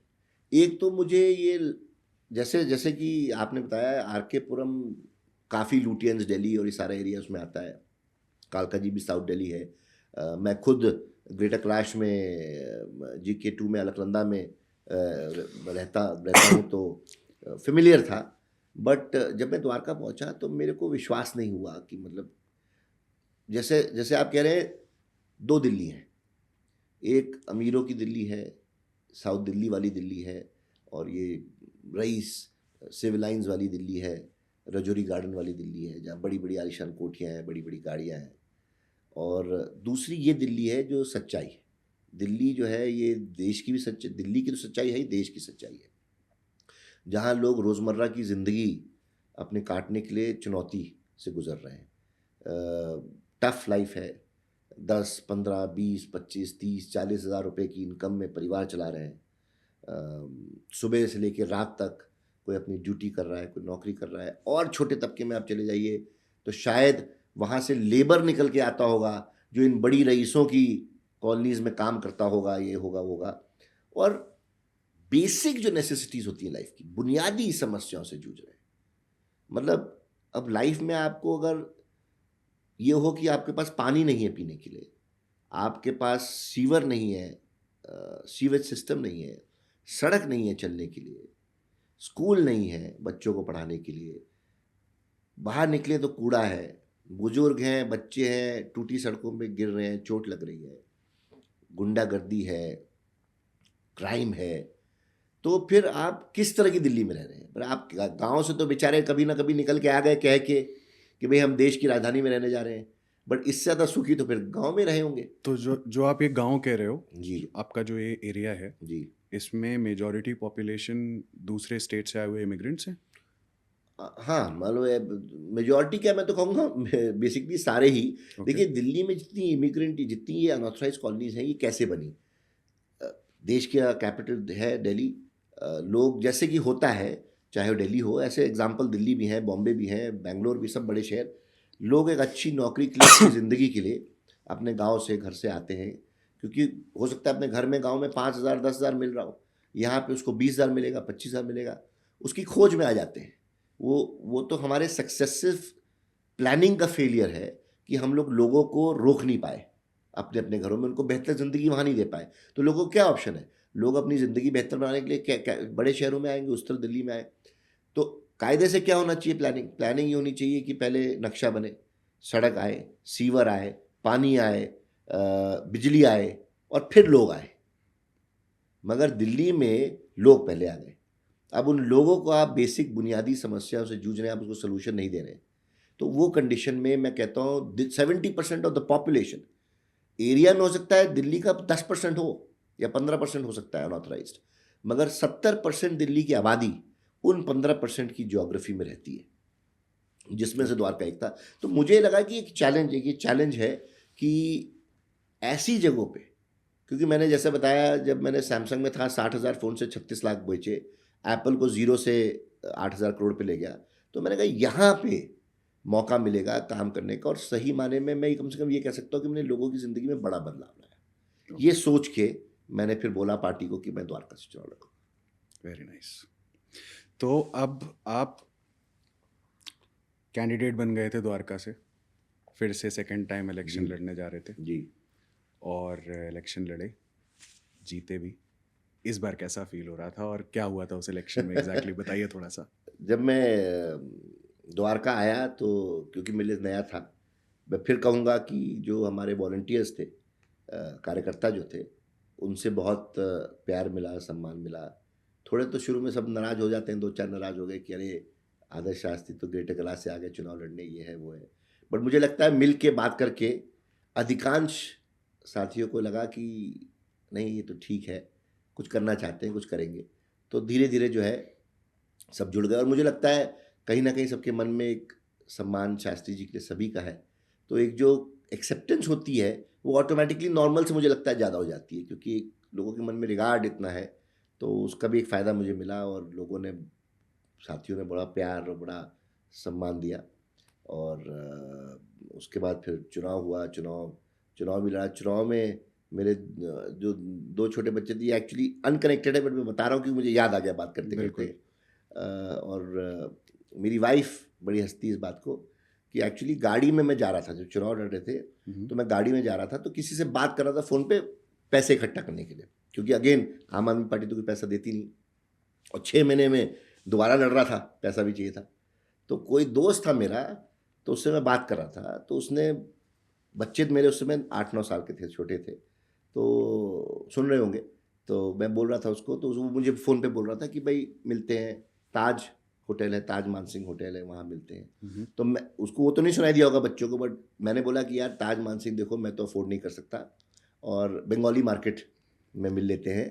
तो क्योंकि और मैंने बोला, मैंने कहा यार देखो ऐसा है, उस समय एप्पल सैमसंग के ज़माने में तो क्रेडिट कार्ड होता था, अनलिमिटेड खर्चे का इंटाइटलमेंट थी कि कुछ भी खर्चो मुझे ही साइन करना है, बिल्कुल। और अब वो तो है नहीं। तो बच्चों ने उस समय, और मैंने ये द्वारका में भी मेरे कई साथी हैं, उनको एक कहानी सुनाई है कि बच्चों ने मोनिका को, मेरी वाइफ को बोला कि मम्मी पापा क्या सही में गरीब हो गए हैं?" तो स्कूल चेंज करना पड़ हाँ, जाएगा अब। वो डर गए कि भाई ये तो ताजवाद में जाए, क्यों कह रहे हैं कि भाई अब बंगाली मार्केट नहीं, जाना। लेकिन आई थिंक कोई भी इंसान अगर स्टार्टअप करना, मुझे पता है क्योंकि मैंने कर रखा है, या फिर आप अगर साल में दूसरी बार इलेक्शन लड़ना छोटी बात नहीं होती है। अंडरस्टैंडेबल है कि दिल्ली होम ग्राउंड था आम आदमी पार्टी का, बट स्टिल आप घर से बाहर निकलोगे अगर, तो आज की रेट में 2,000 रुपये एक दिन बिल्कुल बिल्कुल कैसे खर्च हो जाते हैं नहीं पता लगता, छोटी चीज़ नहीं होती है, तो बड़ा एक्सपेंस था। बिल्कुल बिल्कुल। तो इसलिए, तो एनीवे खैर फिर अगेन सेकेंड टाइम ये है मेरा आशीर्वाद है सबका मेरे ऊपर कि मुझे दोबारा फ्रेंड्स फैमिली ने सपोर्ट किया, क्राउड फंडिंग भी कराई, लोगों ने बाहर से भी, मतलब यहाँ तक कि कनाडा से, यूएस से भी, जिनको मैं नहीं जानता हूँ, उन्होंने सपोर्ट किया, फ़ोन कर करके बोला। और आम आदमी पार्टी के कार्यकर्ताओं को तो मैं हमेशा सलाम करता हूँ, क्योंकि वो तो जुनूनी थे, मतलब कोई एक कार्यकर्ता नहीं होगा, और मैं किसी भी मन से ये बात कर सकता हूँ, जिसने मुझसे कभी किसी चीज़ का पैसा मांगा हो, और ये राजनीति में यूनिक है, मैंने कभी नहीं देखा, क्योंकि कांग्रेस और बीजेपी की पॉलिटिक्स तो देखता ही आया हूं, मैं तो छोटा था तब से देख ही रहा था, पॉलिटिक्स देख रहा था कि कार्यकर्ता बिना पैसे के काम कर रहा है। ये मेरे ख्याल पूरी दुनिया में ये एक ऐसा यूनिक एक चीज़ है जो ना मैंने कभी सुनी, ना कभी हुआ, ना कभी होगा। ये इसलिए इसलिए मुझे और अफ़सोस होता है कि ऐसे लोगों के साथ अरविंद केजरीवाल ने बेईमानी करी है, जिन्होंने 1 रुपया अपने लिए काम नहीं किया। मतलब सही माने में सैक्रिफ़ाइस जिसे कहते हैं, वो किया। हम लोग, मेरे को क्या है, मैं मल्टीनेशनल कंपनी में नौकरी करके आ गया, मेरी सैक्रिफाइस तो इन सबके मुकाबले में कुछ नहीं थी। And these are people coming from all grounds of all life. Grounds, and I mean youngsters पढ़ाई छोड़ रहे हैं, नौकरी छोड़ रहे हैं, बिजनेस छोड़ रहे हैं। मतलब मैं जानता हूँ, या व्यक्तिगत जानता हूँ लोगों को जिनकी लाइफ बहुत टफ हो गई, एंड स्टिल सुबह से रात तक चला लो, रात से सुबह तक जगा लो, नौकरियां फुल वगैरह अपनी छोड़ सब के, फुल एनर्जी। छुट्टियां लेके. हाँ, तो उन लोगों का सपोर्ट के ही वजह से मैं समझता हूँ मैं वहाँ जीत पाया। और जीत मेरी रिकॉर्ड ब्रेकिंग थी इन द सेंस कि परसेंटेज वोट्स, क्योंकि कॉन्स्टिट्यूंसी में वोटर कंपेयर कई और कॉन्स्टिट्यूंसी में ज़्यादा है, तो मार्जिन तो ऑब्वियसली जहाँ वोटर ज़्यादा है वहाँ ज़्यादा हो सकती है, मगर परसेंटेज वोट जो सही मापदंड है गिनने का, वो मेरा दिल्ली में टॉप 3 में था, या शायद हाईएस्ट भी रहा हो, तो पता नहीं। इस तरह से समझ लीजिए कि दिल्ली में आम आदमी पार्टी को एवरेज 55% वोट, जो 100 वोट पड़े, हर 100 वोट में 55 वोट आम आदमी पार्टी को मिले। द्वारका विधानसभा में जब मैं 2015 में खड़ा था, तो लगभग 65 वोट, हर 100 वोट में 65 वोट, 65% वोट मुझे मिले। तो मुझे लगता है कहीं ना कहीं इसमें जो 10% 11% एक्स्ट्रा मिला, उसमें कार्यकर्ताओं की मेहनत और शास्त्री जी का नाम, मुझे लगता है ये 2 कारण रहे जिसकी वजह से मुझे आशीर्वाद जो है द्वारका की जनता से मिला, और मैं फिर एमएलए हो गया। Very nice. मैं भी यूपी से आता हूँ, तो रोड्स और लाइट, इलेक्ट्रिसिटी, इन सब का एक टाइम पे जब मैं छोटा होता था तो काफ़ी प्रॉब्लम थी. लाइट बहुत कम आती थी, रोड्स अच्छे नहीं होते थे, गड्ढे होते थे. लेकिन पीने के पानी की कभी भी कोई समस्या, यूपी में भी रीजन्स होंगे आई एम श्योर, लेकिन ऐसे नहीं होता था. दिल्ली में काफ़ी एलियन लगता है कि बेसिक पानी जो होता है, जो भी आपने चीज़ बताई, वो दैट इज़ बियॉन्ड, मतलब बिलो द बेल्ट जिसे कहते हैं. नहीं, यू राइट, आप सही हैं, पर एक्चुअली क्या है, पानी की प्रॉब्लम क्रिएटेड, फ़र्क है। पानी की प्रॉब्लम क्रिएट की थी या कंट्रोल्ड की गई थी पानी की सप्लाई, बिकॉज उसमें वेस्टेड इंटरेस्ट इन्वॉल्व है। तभी मैंने कहा टैंकर माफिया, ये एक बहुत बड़ा नेक्सस है दिल्ली में, आई एम श्योर बाकी शहरों में भी होगा, मुझे उतनी जानकारी नहीं है। नेक्सस ये होता है माफिया का, जिसमें पॉलिटिशियन, यूटिलिटी कंपनी यानी कि पानी जो सप्लाई करता है, और जो टैंकर प्रोवाइड करता है, ये मिल जाते हैं। ओके. और पानी की सप्लाई को कर्टेल करते हैं जो आना चाहिए, क्योंकि उसमें पानी की सप्लाई जाएगी तो सीधे नल में जाएगा पानी, घर में जाएगा पानी, उसमें जो बिल आएगा वो जो भोक्ता होगा, जो ग्राहक कंज्यूमर, सीधे उसका बिल भरेगा। मगर अगर उसको आप कर्टेल कर दें तो पानी की ऐसी ज़रूरत, उसके पास ज़िंदगी चल नहीं सकती। तो कुछ भी करेगा इंसान पानी के लिए तो चाहिए ही चाहिए पानी। तो अगर आपने आर्टिफिशियल डिमांड जनरेट कर दी बाय कर्टेलिंग सप्लाई, तो आपका उसमें टैंकर प्रोलिफरेट करेगा, फैलेगा। और टैंकर के साथ अगर आपका नेक्सस है, इन कलूजन विद ऑफिशियल्स ऑफ दिल्ली जल बोर्ड, आप ऑफिसर्स के साथ मिलकर अगर कलूड कर रहे हो, तो ये एक बड़ी स्मूथ इकोनॉमी आपकी चलती है। जहाँ पे आपको एग्जांपल बताता हूँ कि लगभग एक टैंकर पे 50,000 रुपये लगभग जो है जाता है, बढ़ता है। आप समझ ही सकते हैं किसमें बढ़ता होगा, ऑफिसर्स हैं, एमएलए हैं, सब में बढ़ता होगा एक टैंकर पे। द्वारका में, मेरी कॉन्स्टिट्यूंसी में फॉर एग्जांपल, लगभग 100 से ज़्यादा, 108 टैंकर चलते थे। अगर आप 108 tankers per day, per month, मतलब पर डे चलते थे, but for the entire month. Okay. तो कैलकुलेट मैं ये कराना चाह रहा हूँ कि अगर आप लगभग इसको जोड़ लें 50,000 पर टैंकर, तो 50-52 लाख रुपए पर मंथ द्वारका एक कॉन्स्टिट्यूंसी से पैसा जो है मिलता था, जिसको बांटा करते थे। तो अब आप ये समझने की कोशिश करिए कि अगर 50 लाख रुपए महीना मिल रहा है, साल का हो गया 6 करोड़, और 5 साल का हो गया 36 करोड़, तो कौन छोड़ेगा? ना पॉलिटिशियन छोड़ेगा, ना ऑफिसर छोड़ेगा, ना टैंकर वाला छोड़ेगा। तो वो सिस्टम एग्जिस्ट करता था, पेट्रोनेज का एक सिस्टम एग्जिस्ट करता था। एमएलए की पेट्रोनेज हो गई और नीचे ये सब काम चल रहा है, आपस में सब बट रहा है। तो ये एक आर्टिफिशियल स्कैर्सिटी क्रिएट करने का सिस्टम था, जो कि बहुत ही अच्छी तरीके से एग्जिस्टिंग एमएलएज वगैरह ने इसको यूज़ किया। जब मैं आया तो मैंने देखा, पहले तो जब मैं ये समझने की कोशिश करी, मुझे भी ऑब्वियसली इशारा मिला, तो मैं तो शॉक था, और मैंने बोल दिया कि मैंने कहा ये तो सवाल ही नहीं उठता, एंड दिस इज़ अनएक्सेप्टेबल। और मैं फिर सस्पेंड मैंने मैं इंक्वायरी, डिपार्टमेंट की इंक्वायरी कर दूंगा उन ऑफिसर्स के खिलाफ जो इस तरह की बात कर रहे हैं। एक ऑडिट करवाया मैंने टैंकर्स का, कि टेक्निकली स्पीकिंग टैंकर्स में पानी फ्री में भरता है, उनको पानी फ्री में देना है, मगर टैंकर वाले भी वो उस पानी को भी बेच देते थे जो सपोजिटली फ्री देना है घरों में, क्योंकि उसमें सप्लाई नहीं आ रही है नल से। तो कितनी सोर्स ऑफ इनकम इन्होंने बना रखा था सिस्टम में। और इसको मैंने ख़त्म करने के लिए फिर हम लोग का एक प्लांट था जल बोर्ड का जो बना हुआ था, जिसको ये लोग ऑपरेशनलाइज नहीं कर रहे थे, उसको हम लोग ने 3-4 महीने में ऑपरेशनलाइज कर दिया। और उसका नतीजा ये हुआ कि बहुत कॉन्स्टिट्यूंसी का एरिया द्वारका का ऐसा था जो कि 2 साल 3 साल नहीं, 20-25 साल जब से लोग आके बसे तब से वहाँ पर पानी जो नहीं आया कभी, वो नल में पानी आना शुरू हुआ, पाइपलाइन बिछवाई, जब पानी आ गया तो पानी की लाइन बिछवाई, सब बिछवाया। मतलब मुझे अब ध्यान भी नहीं है, 50 किलोमीटर 100 किलोमीटर पानी की लाइन बिछाई गई, पानी आया, पानी की सप्लाई आई। लोगों को विश्वास नहीं हुआ कि ऐसा हो सकता है। और मुझे एक किस्सा अभी तक याद है, ऑफिस में मेरे एक बड़ी बुजुर्ग लेडी महिला आई, अपने पोते को लेके, छोटा सा 5-6 साल के बच्चे को लेके आई और बोली कि मिलना चाहती है मेरे से। तो बहुत देर तक बैठी रही, शायद लोगों ने पूछा भी कुछ काम है माता जी बता दीजिए, नहीं मुझे आदर्श नहीं, मुझे शास्त्री से मिलना है। तो फिर जब मैं आया तो मुझे आके ऑफिस में बताया कि ये महिला बुजुर्ग आई नहीं है, माता जी मिलना चाहती, कह रही शास्त्री से मिलना है, कमरे का काम पूछो, कह रही काम नहीं बता रही है। तो मैं कहा भेजो मेरे पास। तो आई मेरे पास और बोली कि मैं बस आपसे मिलना चाहती थी आशीर्वाद देने के लिए। मैंने कहा बताइए। क्या कि जब मैं यहाँ आई थी दिल्ली में तो मेरी शादी हुई थी, मैं उस समय आई थी, और शादी के बाद नई बहू थी और सबसे पहले काम मुझे दिया कि बाल्टी पकड़ो, टैंकर पे खड़ो। फिर बच्चे हुए मेरे, बच्चे छोटे छोटे थे, तो पहला काम ये हुआ कि अपने साइज के हिसाब से बाल्टी पकड़ो, मग पकड़ो और टैंकर पे खड़े हो जाओ।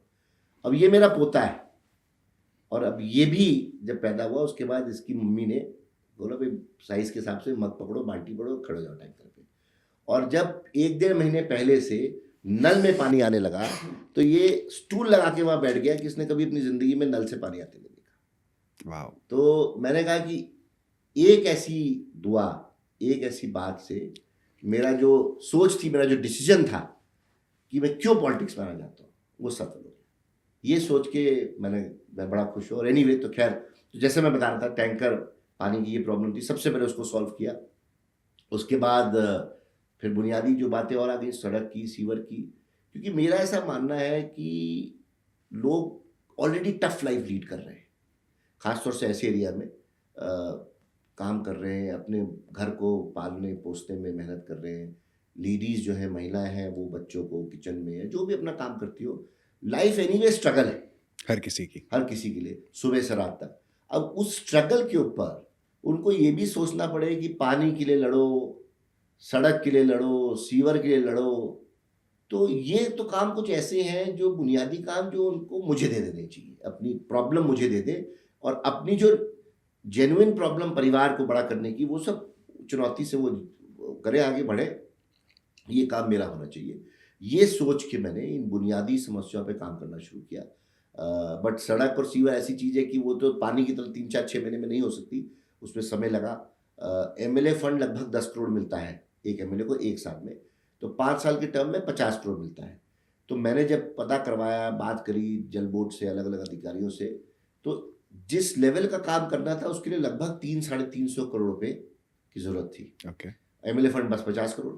तो मैंने फिर उसमें सरकार से, कई ऐसे आईएएस अधिकारी हैं अगेन जिन पे मैं गया, तो पार्टी ना देखते हुए उन्होंने कहा कि शायद, अगेन मैं वही कहूँगा कि शास्त्री जी का रिगार्ड है, मेरी बात में शायद कुछ सच्चाई लगी हो उनको, उन्होंने हमेशा सपोर्ट किया। मैं कोई प्रोजेक्ट लेके गया, फंडिंग के लिए गया, उन्होंने सपोर्ट किया। यहाँ तक कि एलजी अपोजिंग पार्टी के थे, बीजेपी के नॉमिनेटेड एलजी होते हैं दिल्ली में, उनके पास गया मैं, उन्होंने सपोर्ट किया। मुझे अभी तक याद है जो सरकार में, भारत सरकार में जो यूडी मिनिस्टर थे, उन्होंने सपोर्ट किया। जहाँ जिसके पास में फंड्स के लिए गया, मुझे कोऑपरेट किया लोगों ने, जिसका नतीजा ये हुआ कि उन 5 सालों में 2015 to 2020 का जो समय था, उसमें जहाँ एक टिपिकल एमएलए को 50 करोड़ मिलता है और वो भी खा जाते हैं, मैं लगभग 350 करोड़ से ज़्यादा पैसे का फंड लेके आया, जिसकी वजह से ये सड़क और सीवर के बड़े प्रोजेक्ट, क्योंकि मैंने एक चीज़ और रियलाइज़ करी, एंड इसमें मैं कहूँगा शायद मेरा प्रोफेशनल बैकग्राउंड ने मुझे मदद करी, कि जो भी काम करो सिस्टम से करो। होता क्या है, आप आ गए मेरे पास, तो मैंने कहा चलो ठीक है, ये इनकी गली बना दो। तो आपकी गली की प्रॉब्लम सॉल्व हुई, मगर वो सोल्यूशन दूसरी गली के लिए शायद प्रॉब्लम बन गई, क्योंकि वो शायद ऐसा गली का होता है। लेवल नीचे हो गया, ऊपर हो गया, आपका पानी का लाइन करने में दूसरे का पानी कट गया। तो मैंने ये रियलाइज़ किया कि जब तक सिस्टम से काम नहीं होगा तब तक ये सॉल्व नहीं हो सकती प्रॉब्लम। तो उसके लिए फिर हम लोगों ने सिस्टम से, जैसे मैंने कहा, सूवेज की प्लानिंग करी, सीवर लाइन्स की प्लानिंग करी। मुझे अब अगेन, मैं फिर अभी ध्यान नहीं आ रहा, बट मेरे ख्याल 100 किलोमीटर से ऊपर कि सीवर की जरूरत थी। 3 बाई 3 किलोमीटर की विधानसभा है, आप समझ सकते हैं, इतनी घनी आबादी है। मेरे ख्याल 24-2500 गलियाँ होंगी मेरी विधानसभा में। वहाँ पे सीवर लाइन्स डालने का काम, उनका लेवल देखने का काम वगैरह वगैरह, ये सब। और साथ में उसी के बाद मैंने कहा जब मैं एक बार, अब ये टूट रही है सड़क, तो फिर सीवर लाइन डालो, पानी की लाइन भी अभी करो, गैस, क्योंकि अब तो सिलेंडर का सिस्टम खत्म होता जा रहा था। तो मैंने कहा अगर साउथ दिल्ली में कोई रह रहा है, उसके अगर गैस पाइप से आ रही है तो यहाँ क्यों नहीं। तो गैस, और उसके बाद रोड बनाओ, नाली वगैरह, रोड वगैरह बनाने का काम करो।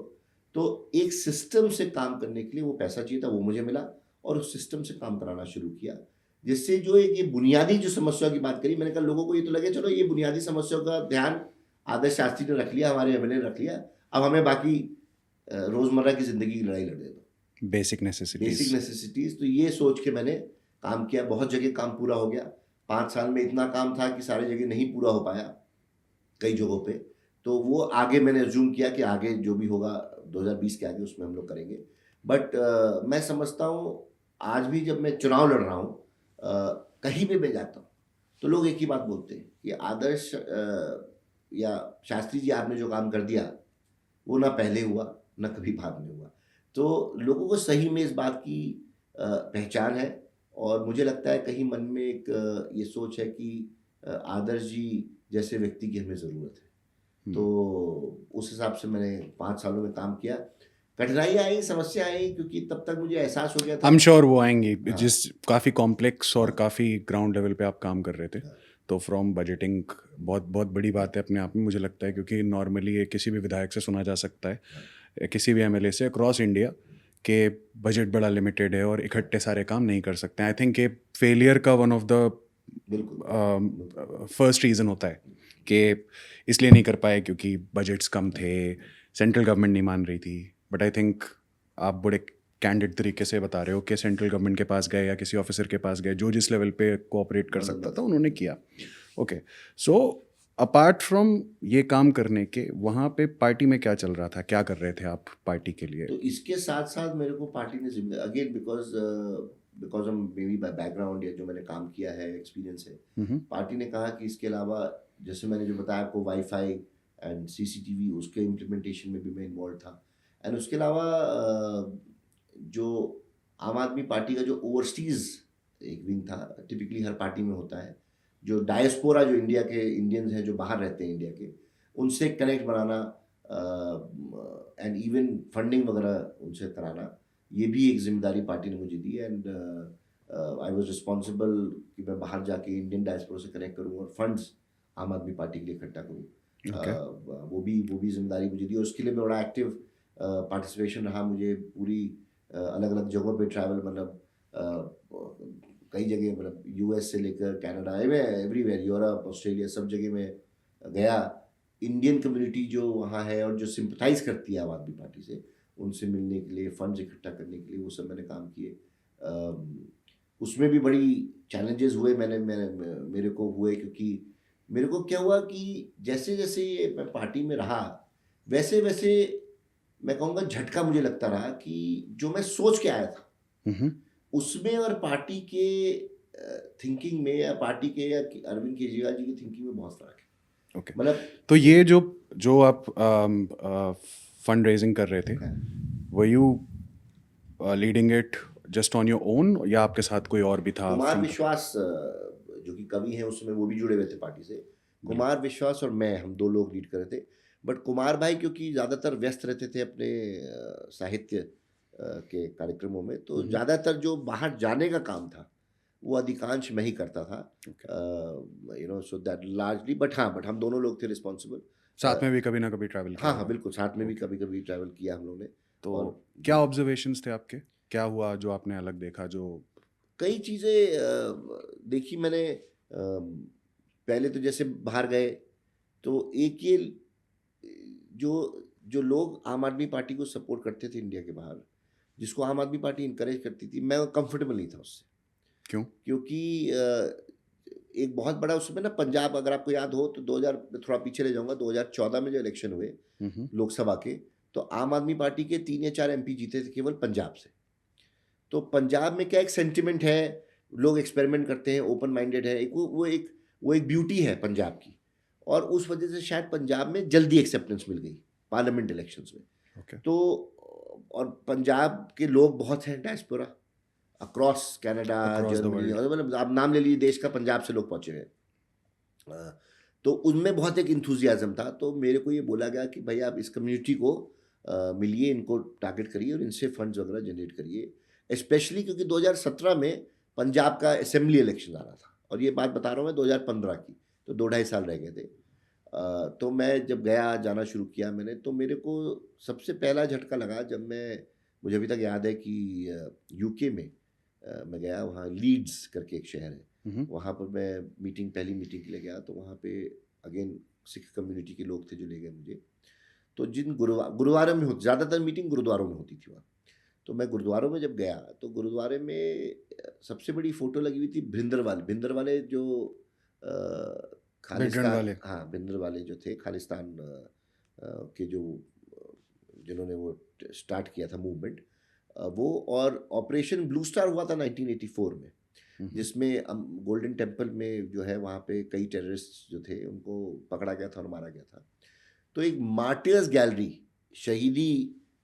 शहीदों का एक गैलरी टाइप गुरुद्वारे में था, जहाँ पे उन जैसे उनको मारा गया, उन डेड बॉडीज़ की, मतलब फोटो नहीं, डेड बॉडी की शॉट, जो डेड बॉडी जिसको गोली लगी हुई है उसकी फ़ोटोज़ लगी हुई थी वहाँ।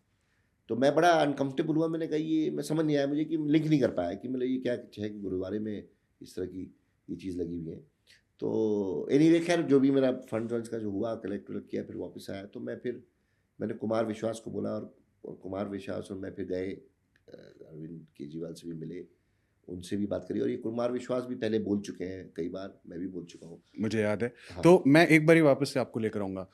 आप ये कह रहे हो कि जहाँ से फंड्स रेज हो रहे थे वो खालिस्तान आइडियोलॉजी के प्रमोटर्स, सिंपथाइजर्स थे, हाँ, प्रमोटर्स थे, सिंपथाइजर्स थे काफ़ी। भाई ये तो नहीं कह सकता कि सब ऐसे रहे होंगे, मगर काफ़ी सिंपथाइजर्स, खालिस्तान के सिंपथाइजर्स जो थे वो जुड़े हुए थे, ये बिल्कुल मुझे क्लियर लगा। और क्योंकि जाहिर सी बात है कि अगर फोटो लगी हुई है उन टेररिस्ट की जिनको जो कि नोन है एज टेररिस्ट थे, तो मतलब ऑब्वियसली वो सेपरेटिस्ट एलिमेंट से संबंधित कनेक्टेड रखते होंगे लोग। तो मैंने कुमार विश्वास ने मैंने फिर अरविंद जी को भी ये बात बोली। तो उनका ये रिएक्शन और ये कहना कि भाई तुम लोग अपना काम में फोकस करो, which is basically collecting funds, और ये सब चीज़ें छोड़ दो, इसे इग्नोर करो, इससे ऐसा कुछ नहीं है। तो वो एक बड़ा झटका था कुमार विश्वास के लिए भी, मेरे तो लिए आपने भी। आके बताया? बिल्कुल क्योंकि जितना मुझे याद है, मैंने भी कभी आज से कुछ साल पहले, आई थिंक जब वो अलग हुए थे पार्टी से, हाँ, तो ये एक बड़ा हाँ, रीज़न या मुद्दा बताया था बिल्कुल उन्होंने कि बिल्कुल मैं शायद एक वीडियो में देखा था मैंने कहीं पे जी, कि समथिंग रिलेटेड टू खालिस्तान। बिल्कुल तो ये, वहाँ पे आप भी पार्टिसिपेंट थे साथ में जब ये चीज़ हो रही हाँ, थी? पार्टिसिपेंट था मैं, हाँ, बिल्कुल था। तो ओके। मैंने देखा, और ये वही नहीं, कई और, जर्मनी में, कनाडा में, कई जगहों पे मैं गया जहाँ पे सिंपथाइजर्स थे। मैं दोबारा कहूँगा, ये मैं नहीं कहूँगा कि सारे ऐसे थे, but there was quite a large number जो कि इस तरह के सिंपथाइजर्स थे, ऐसा एहसास हुआ मुझे। और बट उस बात को दरकिनार कर दिया गया, उसको ना इग्नोर कर दिया गया। तो वो एक बहुत बड़ा झटका था। इस तरह की कई और चीज़ें, मतलब बहुत सारे ऐसे इंस्टेंसेस हैं जो मैं आपको बता सकता हूँ कि राज्यसभा के एमपी, 3 एमपी राज्यसभा के दिल्ली से बनते हैं। तो उसमें एमएलएस को बुलाया गया चर्चा करने के लिए। तो उसमें एक नाम संजय सिंह का था जो कि कार्यकर्ता पुराने पार्टी से जुड़े रहे। 2 नाम suddenly out of the hat निकाल के रख दिए अरविंद केजरीवाल जी ने वहाँ पर, जिनको कोई जानता नहीं था। कौन कौन थे नाम? एनडी गुप्ता और सुशील गुप्ता करके 2 लोग थे, 2 व्यक्ति थे, जो पार्टी से जुड़े नहीं थे। मतलब कहने का ये है कि हम लोगों को लगा कि क्यों इन लोगों को, मतलब इनका कोई, जो लोग ज़्यादा डिजर्विंग है, जिन्होंने पार्टी को खड़ी करने से लेकर आज तक काम किया, कायदे से उनको मौका मिलना चाहिए। तो उन लोगों का नाम क्यों नहीं, और ये लोग कहाँ से? अब लोग कहते हैं कि भाई पैसा दिया, मुझे तो देखिए मेरे सामने तो दिया नहीं। आपको क्या लगता है? कुछ ना कुछ तो ज़रूर होगा, बिकॉज आप जब बात कर रहे हैं कि असूल की, और आप बात कर रहे हैं आंदोलन की, और आप बात कर रहे हैं वैकल्पिक राजनीति की, और आप ऐसे लोगों को रेकमेंड करके ला रहे हैं जो कि नॉन फिक्सर्स हैं, सो कॉल्ड फिक्सर्स हैं, एंड फंड रेजर्स हैं, और इस तरह के काम में involved हैं। ईमानदार भी तो हो सकते हैं। हाँ? ईमानदार भी तो हो सकते हैं। अब इसका कि देखिए ईमानदारी का जजमेंट तो सबके लिए मोरालिटी का कंपस अलग होता है। मुझे पर्सनली नहीं लगता, जो मेरा कंपस है या जो शास्त्री जी का कंपस रहा होगा, उससे ईमानदारी का तो मुझे नहीं लगता कहीं से उनमें मापदंड फिट होता है। बट और इस तरह की कई चीज़ें होती रही, जैसे ये डिसेंट्रलाइजेशन की बात करते थे, तो मैं गया, मुझे अभी तक याद है कि मैंने सिस्टम बनाया हमारे यहाँ की जो कार्यकर्ता वॉलंटियर्स हैं उनको एम्पावर करो, उनको जिम्मेदारी दो, पानी का कोई संभाले काम, कोई बिजली का संभाले, कोई सड़क का संभाले, अलग अलग इस तरह से। तो मैं बड़ा एक्साइटेड होकर ये एक ऐसे मैंने चार्ट बनाई, और चार्ट बना के मैंने जाके सचिवालय में अरविंद जी को दिखाई। तो ना वो और मैं जाके उनको बोला, मैंने कहा ये, क्योंकि मेरा ये बैकग्राउंड था, तो मैंने कहा ये आप मॉडल इम्प्लीमेंट करा सकते हैं अक्रॉस ऑल एमएलएज। तो उन्होंने कोई इंटरेस्ट नहीं शो किया, उनका कोई ऐसा वो नहीं था, इन्होंने टोटली इग्नोर किया। और मतलब क्या ना, मेरी एक्सपेक्टेशन वर्सेस रियलिटी का मुझे चेक मिलता रहा कि जो मैं कर रहा हूँ वो मैं ही कर रहा हूँ और तो कोई कर नहीं रहा, और ना इनकी तरफ से कोई अप्रिशिएशन था। ऐसा नहीं लगता आपको, जब इधर से आपके मन में भी चीज़ें सावर हो रही थी रिलेशनशिप, और उधर से भी खटास आ रही थी, ऐसा फील हुआ आपको इस पॉइंट पे कि मतलब मेरी तो ज़रूर हो रही थी। अब उनको वो, इनका अरविंद जी का तो ये था, मैं तो क्लियर कहूँगा कि ये कुछ 3-4 अपने जो साइकोफेंट्स होते हैं, चमचे होते हैं, उनसे घिरे रहते थे। वही 3-4 लोगों को एक्सेस था, हम लोग को तो कोई एक्सेस था नहीं, मुझे तो नहीं था। मतलब मैं आज आपको बोल सकता हूँ कि 5 साल में शायद ही ऐसा हुआ होगा कि एज एन एमएलए मेरी 1-on-1, भाई टेक्निकली चीफ मिनिस्टर मेरे बॉस हैं, मैं अपने बॉस से ये तो एक्सपेक्ट कर सकता हूँ कि 5 साल में आप मुझसे कम से कम 2 महीने में, 3 महीने में, साल में 2 बार, साल में 1 बार तो मिलोगे 1-to-1। 5 साल में आप 1-to-1 नहीं मिले। आप मिल रहे हैं तो ग्रुप में मिल रहे हैं, आप ग्रुप में बात कर रहे हैं, ग्रुप में इधर उधर की बात कर रहे हैं, आप ग्रुप में बेइज्जत भी कर रहे हैं, टुच्चे बोल रहे हैं विधायकों को, इस तरह की चीज़ें। मतलब संवैधानिक पोस्ट पे बैठा है एमएलए भी आपका, आप भी एमएलए हो, तो इस तरह की बातें, इस तरह की लैंग्वेज यूज़ करना, कार्यकर्ताओं को कुछ नहीं समझना इन प्राइवेट, और पब्लिक में कार्यकर्ताओं को बोलना कि एमएलए टुच्चा है, मतलब इस तरह की जो बातें हैं, हर चीज़ में मुझे जो है रियलाइज़ होने लगा कि कहीं। ये आप मुझे इसलिए बता रहे हो कि अभी आप कांग्रेस पार्टी नहीं में नहीं हो, या ये फैक्ट्स हैं? नहीं, ये फैक्ट्स है। बहुत सारी ऐसी बातें हैं। ऑर्केस्ट्रेट करना, एक मतलब ये मैं बताऊं, ये बहुत बड़ी एक चीज़ मुझे समझ आई कि ढीले कपड़े पहनना, चप्पल पहनना, वैगन आर में चलना, ब्लू वैगन आर में, ये सब मुझे बाद में समझ आने लगा कि ये ऑर्केस्ट्रेटेड है। ये सब एक तरह का ड्रामा है, पब्लिक के सामने पर्सोना बनाने का, और वही सक्सीड किया। मैं ये भी मानूंगा कि दिल्ली की जनता उस मामले में भोली भाली है, सीधी है, उनके ये सक्सेस हुआ ये मॉडल अरविंद केजरीवाल का, कि इस तरह से दिखाना कि मैं सिंपल हूँ, मैं घर नहीं लूँगा, मकान नहीं लूँगा, फलाना ये वो नहीं करूँगा, सिक्योरिटी नहीं लूँगा, मैं तो अपनी गाड़ी में चलता हूँ, 2 कमरे के घर में रहूँगा। ये सब ऑर्केस्ट्रेटेड था। यहाँ तक कि मैं, क्योंकि एप्पल और इस तरह के बैकग्राउंड से आया था, तो मैंने तो ये सब नहीं किया था। मुझे याद है अभी तक, उसके अरविंद जी के ऑफिस से उनका एक होता था विभव करके, अभी भी शायद है, कि भाई आप की रिपोर्ट आ रही है आदर्श जी, आप बड़ी गाड़ी में घूमते हैं। तो मैंने एक छोटी गाड़ी खरीदी। फिर कौन सी गाड़ी में घूमते थे आप? मैं फिर वही, अब BMW, अब मल्टीनेशनल कंपनी में काम करता था। बिल्कुल, मैं भी कहने वाला था। मैं कोई बेईमानी की, भाई मैं कोई काले पैसे की गाड़ी नहीं थी, मेरी जो इनकम थी तो उसके हिसाब से जो गाड़ी भी चलूँगा, भाई उस तो वैसे ही था, कोई ऐसी नहीं है। अब इंटरनेशनल, मतलब मुझे अभी तक याद है कि विभव जो उनका सेक्रेटरी था, कि भाई आप छोटी गाड़ी, फिर मैंने एक छोटी पोलो ली, गाड़ी ली छोटी सी एक। छोटी तो पोलो भी नहीं है। नहीं मतलब आपको लेना वैगन आर लेनी चाहिए जो, हाँ, तो मैंने कहा नहीं वैगन आर, मैंने पोलो ली, फिर वो उस तरह की चीज़ें करी। फिर जैसे मुझे एक बार फ़ोन आया कि फ़ोन नहीं आया, घर पे था मैं उनके यहाँ जब मेमोरी की, तो इसी ने बोला कि हाथ में भाई घड़ी है आपकी, बड़ी शानदार है। तो मैंने घड़ी भी फिर चेंज कर दी।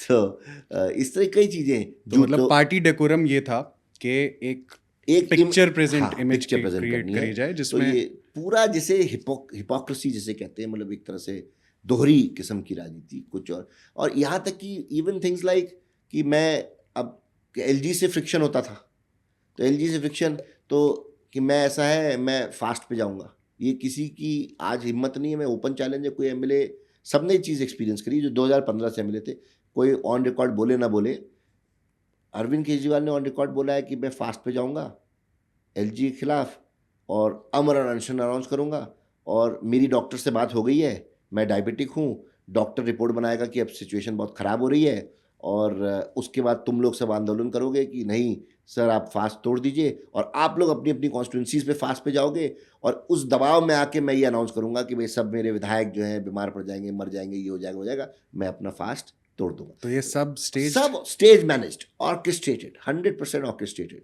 तो इस तरह की चीज़ें, बहुत सारी ऐसी चीज़ें, हमारे चीफ सेक्रेटरी होते थे उस समय अंशु प्रकाश करके IAS ऑफिसर, तो मैं अंदर तो नहीं था बट मेरे सारे उस समय के बहुत साथी विधायक हैं जिन्होंने बोला कि जब ये आए, इन्होंने खुद बोला है कि भाई इसको रगड़ दो। अब रगड़ दो का क्या मतलब है? रगड़ दो का मतलब अब वर्बलाइज करने की जरूरत थोड़ा है कि 2-4 झापड़ लगा दो, और 2-3 तो ऐसे थे जो कि उस तबके से थे जो सोच ही थोड़ी ऐसी गुंडे वाली सोच थी। आप IAS ऑफिसर हैं, चीफ सेक्रेटरी हैं, ब्यूरोक्रेट हैं, आपको मिलके काम करना है, आपने उसको अपने घर में कमरे में पिटवा दिया। तो बहुत ऐसे इंस्टेंसेस हैं जिनको मैं बताऊंगा तो सुबह हो जाएगी। एकदम जो कहते हैं, मुझे रियलाइज़ हुआ कि मैं कहाँ आके फंस गया हूँ। बहुत मतलब वाईफाई के प्रोजेक्ट में, CCTV के प्रोजेक्ट में, हर जगह सुनने में आता था कि भाई पैसे की बातचीत चल रही, तो मैं अपने आप को एकदम दूर कर लिया। तो आप जो USP है पार्टी का, और मैं सच बताऊं मैं काफ़ी ये पॉलिटिकल हूँ लेकिन मुझे भी सुन के बहुत बुरा लग रहा है सच्ची, क्योंकि मुझे अभी भी ऐसा लगता है कि बाकी सारी चीज़ें एक तरफ हों but Arvind Kejriwal is a very honest man. तो आप पूरी आइडियोलॉजी कोई मतलब यू आर सेइंग के whatever it is all planned and staged, big boss है वो 100%, 100% is also less, see completely staged है एट हिज लेवल। कार्यकर्ता मैं कहूँगा उस समय का 100% में 100% 100 ऑनेस्ट एंड हाई इंटेग्रिटी वाला था। आप वो देख लीजिए, आज 10 साल में जो वो कार्यकर्ता 2015 में, 2013 में, 2012 का था, वो कहाँ है? आज आम आदमी पार्टी को आप उठा के देख लीजिए, उसमें जो ऐसे चेहरे जो डिस्क्रेडिटेड थे, भारतीय जनता पार्टी के हो या कांग्रेस पार्टी के हो, डिस्क्रेडिटेड चेहरे जो नोन थे, भाई आप 2014-15 में गाली देते रहे, आपने गाली दी, एग्जाम्पल बता रहा हूँ, महाबल मिश्रा को, जो कि कांग्रेस पार्टी का एमएलए रहा, MP रहे, उनको गाली दी आपने। 10 ऐसे नाम हैं जिनको आपने गाली दी, मतलब कोई भी आप वीडियो आप गूगल पे मिल जाएंगे, आपको 50 हज़ारों वीडियो मिल जाएंगे, और वो अब कर रहे हो आम आदमी पार्टी में वो सारे। क्यों?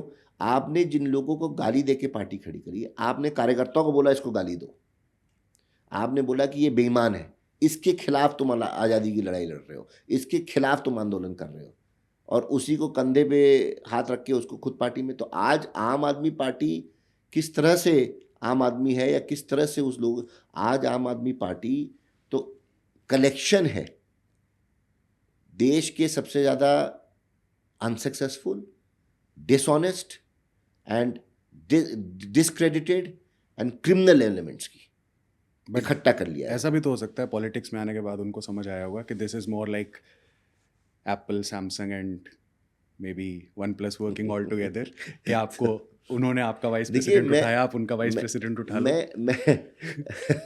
इसी नहीं, देखिए ये हो सकता है, ये मैं यही कहूँगा कि इसमें इनकी सोच जो है मेगालोमेनियाक है, मतलब ये सर्वाइवल एट एनी कॉस्ट, कुर्सी नहीं छोड़नी किसी भी कॉस्ट पे। तो जब ऐसी सोच है तो आप ऐसी सोच के लिए आप कोई भी कॉम्प्रोमाइज़ करोगे, पहले आप छोटी चीज़ कॉम्प्रोमाइज़ करोगे, फिर आप उससे बड़ी, फिर आपका अपना जो बाउंड्री होती है वो शिफ्ट होती जाती है धीरे धीरे। तो भाई जो थ्रेशोल्ड बढ़ता जाता है। जो भाई आप आज कोई आप साइकोलॉजी की किताब उठा लीजिए, जो 15 साल का 14 साल का बच्चा पॉकेट मारता है, 18 साल में चेन खींचता है, 20 साल में हो सकता है रेप करेगा, 25 साल में डकैती करेगा, 30 साल में मर्डर करेगा। तो ये ग्रेजुअल, भाई पहले एक चीज़ गलत नहीं लगती है, फिर जब वो क्रॉस हो जाता है तो दूसरी नहीं लगती, फिर आपका वो दायरा बढ़ता जाता है। तो सेम थिंग यहाँ पे अप्लाई होती है कि धीरे धीरे धीरे धीरे शायद आज अरविंद केजरीवाल को मतलब ये रियलाइज़ होता है नहीं होता है मुझे नहीं पता, क्योंकि मेरी कोई उनसे बातचीत नहीं है, मगर जिस चीज़ के लिए पार्टी बनी थी, जिस सोच के लेके आई थी, उसके मुकाबले अदर एक्सट्रीम पे आज अरविंद केजरीवाल खड़े हैं। और ये मैं अकेला नहीं कर रहा हूँ, ये मैं जो आम आदमी से जुड़े थे लोग ओरिजिनली वो भी नहीं कह रहे हैं, ये आज इनफैक्ट दिल्ली के लोग कह रहे हैं कि आज सड़क पे आप किसी से पूछ लीजिए, कोई कह दे कि ये ऑनेस्ट है।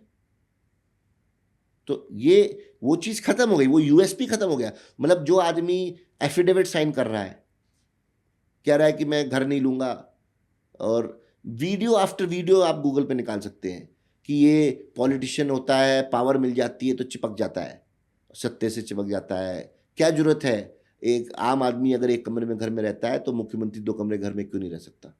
और 2 कमरे से घर छोड़ के आप तो वीडियो दुनिया जहान में घूम रहे हैं कि 50 करोड़ का कोठी आलीशान, 1 करोड़ के पर्दे, सब दुनिया 1 करोड़ के पर्दे, 1-1 लाख की टॉयलेट सीट। वो उनका घर नहीं था, वो सीएम रेजिडेंस था। तो सीएम रेजिडेंस, तो आप ये भूलिए, ये देखिए ना, सीएम रेजिडेंस जो कहता है आदमी 2 कमरे के घर में रहूंगा, 2 कमरे के घर में सीएम रहूंगा, वो इसको 50 करोड़ के मकान की क्या जरूरत पड़ गई? और मैं फिर ये कहूँगा, देखिए मापदंड का फर्क है। अगर आज मैं एप्पल का सीईओ था और मैं अगर बीएमडब्ल्यू में चला रहा हूँ तो ये नॉर्मल बात है, बिल्कुल ठीक है। मगर अगर बैंक ऑफ इंडिया में काम करने वाला क्लर्क या एक सब इंस्पेक्टर दिल्ली पुलिस का बीएमडब्ल्यू चला रहा है तो ये अब नॉर्मल बात है, क्योंकि अगर उसकी सैलरी 25,000 है या 30,000 है या 40,000 है और वो 1 करोड़ की गाड़ी चला रहा है तो सवाल उठ जाता है कहाँ से, कैसे? वही सवाल इसके पास भी उठता है कि भाई आज की तारीख में जब ये कह रहा है कि इसकी 2 कमरे के घर में रहेगा, तो आज 1 करोड़ के पर्दों की क्या जरूरत है? 25 लाख का मिनी बार बनाने की क्या जरूरत है? टीवी का कंसोल, मतलब ठीक है चीफ मिनिस्टर हाउस है, मैं तो कहता हूँ टीवी की बात नहीं कर रहा हूँ, टीवी का कंसोल 25 लाख रुपए का, जिसपे टीवी रखा जाता है, 25 लाख रुपए का टीवी का कंसोल, स्विमिंग पूल। मैं अब तो ये तो सीएजी की रिपोर्ट में सब चीज़ बाहर आ गई, तो ये मैं अपनी मनगढ़ंत बात नहीं बता रहा हूँ। सीएजी रिपोर्ट में देख रहा था, मैं पढ़ रहा था उस दिन, नहाने के लिए शावर 7.5 लाख रुपए का। ये आम आदमी है? ठीक है, चीफ मिनिस्टर है दिल्ली का, कर सकता है। नहीं नहीं तो अवेलेबल है सब कुछ, क्या है मतलब। मैं कह रहा हूँ ना भाई, अगर 25 लाख का बाथरूम में सामान लगवा रहा है तो दिल्ली के जो लोग उसको वोट दिए हैं उनके सोच के साथ खेल मत करो ना। वो 25 लाख के घर में रहते हैं, जिस 25 लाख का ये बाथरूम यूज़ कर रहे हैं 25 लाख के घर में रहते हैं। तो ये दोगली राजनीति, झूठ की राजनीति मत करो। कहो, डे वन से कहना चाहिए था फिर कि भाई देखो मैं मुख्यमंत्री हूँ और मैं 50 करोड़ के घर में रहूँगा, तुम 25 लाख के घर में रहो या 2 लाख के घर में रहो। कहो भाई, लालू यादव ने तो कभी नहीं बोला ना, लालू यादव जी ने कभी नहीं बोला कि मैं 2 कमरे में घर में रहूँगा। नहीं, ये शायद मुझे लगता है अगर इंडियन पॉलिटिकल हिस्ट्री में देखोगे आप, या फिर वैसे भी, तो इतना अब किसी का आपको शायद कोई मिलेगा जिसका यूएसपी ईमानदारी होगा। Mister Lal Bahadur Shastri was also, people spoke about him कि उन्होंने खाना छोड़ने की बात करी थी एक पॉइंट पे। I think there was, this is one thing I've read on Wikipedia कि some rail incident happened and he resigned, I think the same day or day after. तो वो उस टाइम के वो those were fine gentlemen, but उस the USP hasn't been promoted like that. So let's come back. अब आप ये सारे काम कर रहे थे, आप फंड रेजिंग भी कर रहे थे, अब आपका टर्म खत्म होने वाला था, वापस आया, तो अब ये how did you end up into Congress? तो एक्चुअली मैंने जैसे बताया 5 साल में जो सपना या जो सोच लेके मैं आया था वो तो ऑलरेडी चरमरा गई थी मेरे मन में, क्योंकि मैंने तो रियलाइज़ कर लिया था कि ये तो टोटल हिपोक्रेसी है, मौका परस्ती है, अपॉर्चुनिस्ट है। तो बट क्योंकि मैं एमएलए था, एक रिस्पॉन्सिबिलिटी थी लोगों के लिए, द्वारका के लोग जिन्होंने मुझे चुना था, तो अपना काम तो कर ही रहा था। साथ ही में मेरी 1-2 बार ऐसा मौका मिला कि मैं राहुल गांधी जी से मुलाकात हुई, और एक इमेज राहुल गांधी की सबके माइंड में, कई लोगों के माइंड में रही होगी, और मेरे माइंड में भी थी। जब मैं मिला तो मैंने रियलाइज़ किया कि ये आदमी तो एकदम स्ट्रेट फॉरवर्ड है। पहली बात तो इंटेलिजेंट है, दूसरी बात स्ट्रेट फॉरवर्ड है, और तीसरी बात हम्बल है, ह्यूमिलिटी। मतलब राहुल गांधी के पास टेक्निकली राहुल गांधी जी पे क्या नहीं है, यू नो उनके परिवार ने 60 साल लगभग इस देश को चलाया, सारी चीज़ें हैं, उसके बाद भी स्ट्रेट फॉरवर्ड हम्बल दिल से बात करते हैं और एक जेन्युइन लव है, प्यार है देश के लिए, देश के लोगों के लिए, संविधान के लिए, सोच के लिए, जिससे इस देश बना है। तो एनीवे खैर मैं तो आम आदमी पार्टी में था उस समय, तो मुझे ये चीज़ अट्रैक्ट करने लगी और जब ये सब चलता रहा उस समय इलेक्शन का टाइम आया, तो इलेक्शन के टाइम में मुझको बुलाया चर्चा करने के लिए, सभी और भी एमएलएस को बुलाया, ऐसा नहीं कि मुझे अकेले बुलाया। अरविंद केजरीवाल ने बुलाया, उसमें 1-2 लोग और इनके बैठे हुए थे, सत्येंद्र जैन वगैरह 2-3 लोग बैठे थे। चर्चा हुई, बातचीत हुई कि भाई इतना ये वो काम हुआ है कॉन्स्टिट्यूंसी में। तो मैं नॉर्मली ऐसे मैं खुश हुआ कि भाई रिकग्नाइज़ किया जा रहा है फाइनली 5 साल बाद कि भाई लोगों ने 50 करोड़ काम नहीं कराया, तुमने 300 करोड़ काम कराया। फिर उसके बाद बात हुई कि भाई पार्टी को कुछ फंड देना पड़ेगा, तो मैं वो शॉक्ड। तो मैंने कहा कि पार्टी में फंड देना पड़ेगा मतलब आपको एक मतलब क्विट प्रो क्राउड फंडिंग या ऐसा कुछ? नहीं, पार्टी को पर्सनली आपको फंड देना पड़ेगा, जिसके क्विट प्रो क्यो आपको मतलब एक तरह से उसमें कंफर्म होगा कि आपको टिकट मिलेगा। तो मैं तो शॉक्ड हो गया क्योंकि मैंने तो ऐसा कुछ ना सोचा था ना मैंने इससे पहले हुआ था ये? नहीं, इससे पहले नहीं हुआ क्योंकि वो तो री इलेक्शन पहला था मेरा, 2015 के बाद 20 में पहला था। 2015 में विधानसभा के लिए लड़ने गया था तो उस समय कोई पैसे की बात नहीं हुई थी, बट 2020 में ये हुआ कि भाई आप एमएलए रहे हैं 5 साल और आपने इतना काम कराया है, तो भाई पार्टी को पैसे की कमी है, जो स्टैंडर्ड लाइन होती थी पैसे की कमी है आपको। कौन बोलता था ये लाइन? अरविंद केजरीवाल बोले, गोपाल राय बोले, सत्येंद्र जैन बोले, कई लोग बोले, संजय सिंह बोले। तो और कितना पैसा मांगा गया? तो अब उसमें जाने की जरूरत नहीं है, बट हाँ मतलब नहीं, लेकिन फिर भी एक ये बहुत सारे लोग वो भी देखेंगे जिनका मन करता है एमएलए बनने का 2 या फिर करोड़ किसी सीट से 2 करोड़ 5 करोड़ 10 करोड़ 15 करोड़ मांगा गया अलग अलग लोगों से, ये जो सोच के। तो मेरे से तो ये खैर इसी पॉइंट पे? हाँ इसी पॉइंट पे। तो मैं तो बोला मेरे पास तो है नहीं, क्योंकि मैंने कहा मेरे पास इसलिए नहीं है क्योंकि जो आप कमीशन या जो भी फंड की बात कर रहे हैं, मतलब एक ये था कि आपने काम कराया तो पैसा टिपिकली कमीशन आई होगी, तो मैंने कहा मेरे पास तो कोई ऐसा पैसा आया नहीं, क्योंकि वो तो सड़क बन गई, पानी आ गया, रोड सीवर बन डल गया वगैरह वगैरह वगैरह। तो मैंने तो ऐसा कुछ पैसा बनाया नहीं। हाँ कोई पर्सनल मेरे से कोई डोनेशन मांगी आप तो भाई 2 लाख 5 लाख रुपए तो मैं दे सकता हूँ, मगर इस तरह का करोड़ों में तो मैं कहाँ से दूंगा पैसा, मैं नहीं दे सकता। और ये दैट वाज द लास्ट। ये स्ट्रेंज नहीं था क्योंकि आप फॉरेन फंड्स, मुझे पता है कि अगर आपका उस पर स्ट्रांग होल्ड है तो यहीं रहता हूँ मैं, मेरा भी थोड़ा सा भी जितना काम है वो बाहर है, तो मुझे इसलिए पता है कि आप हमेशा वैल्यूएबल होते हो अगर आप बाहर से फंड्स ला पाते हो तो आप काफ़ी रॉक स्टार टाइप्स, और आपको ऐसी डिमांड थोड़ी सी। तो अब मैं इसीलिए कह रहा हूँ वो शॉक, क्योंकि मैंने ऐसा नहीं पार्टी के लिए काम नहीं किया, मैंने फंड रेज किए पार्टी के लिए सब्सटैंशियल अमाउंट रेज किया। वो पार्टी बता सकती है कि मैंने कितना पैसा रेज किया उनके लिए, और मतलब इट वाज इन करोड्स जो मैंने पैसा इकट्ठा किया। एंड वो सारी चीज़ें जो मेरे को पार्टी ने बोली वो मैंने करी, मगर ये कॉम्प्रोमाइज़ मैं करने को तैयार नहीं था। एंड उसी समय फिर जिस जो discredited politician, corrupt politician Dwarka में था, जो ये टैंकर माफिया वगैरह की जो मैं बात कर रहा था आपको पहले, उनको इन लोगों ने पार्टी में ज्वाइन करा लिया।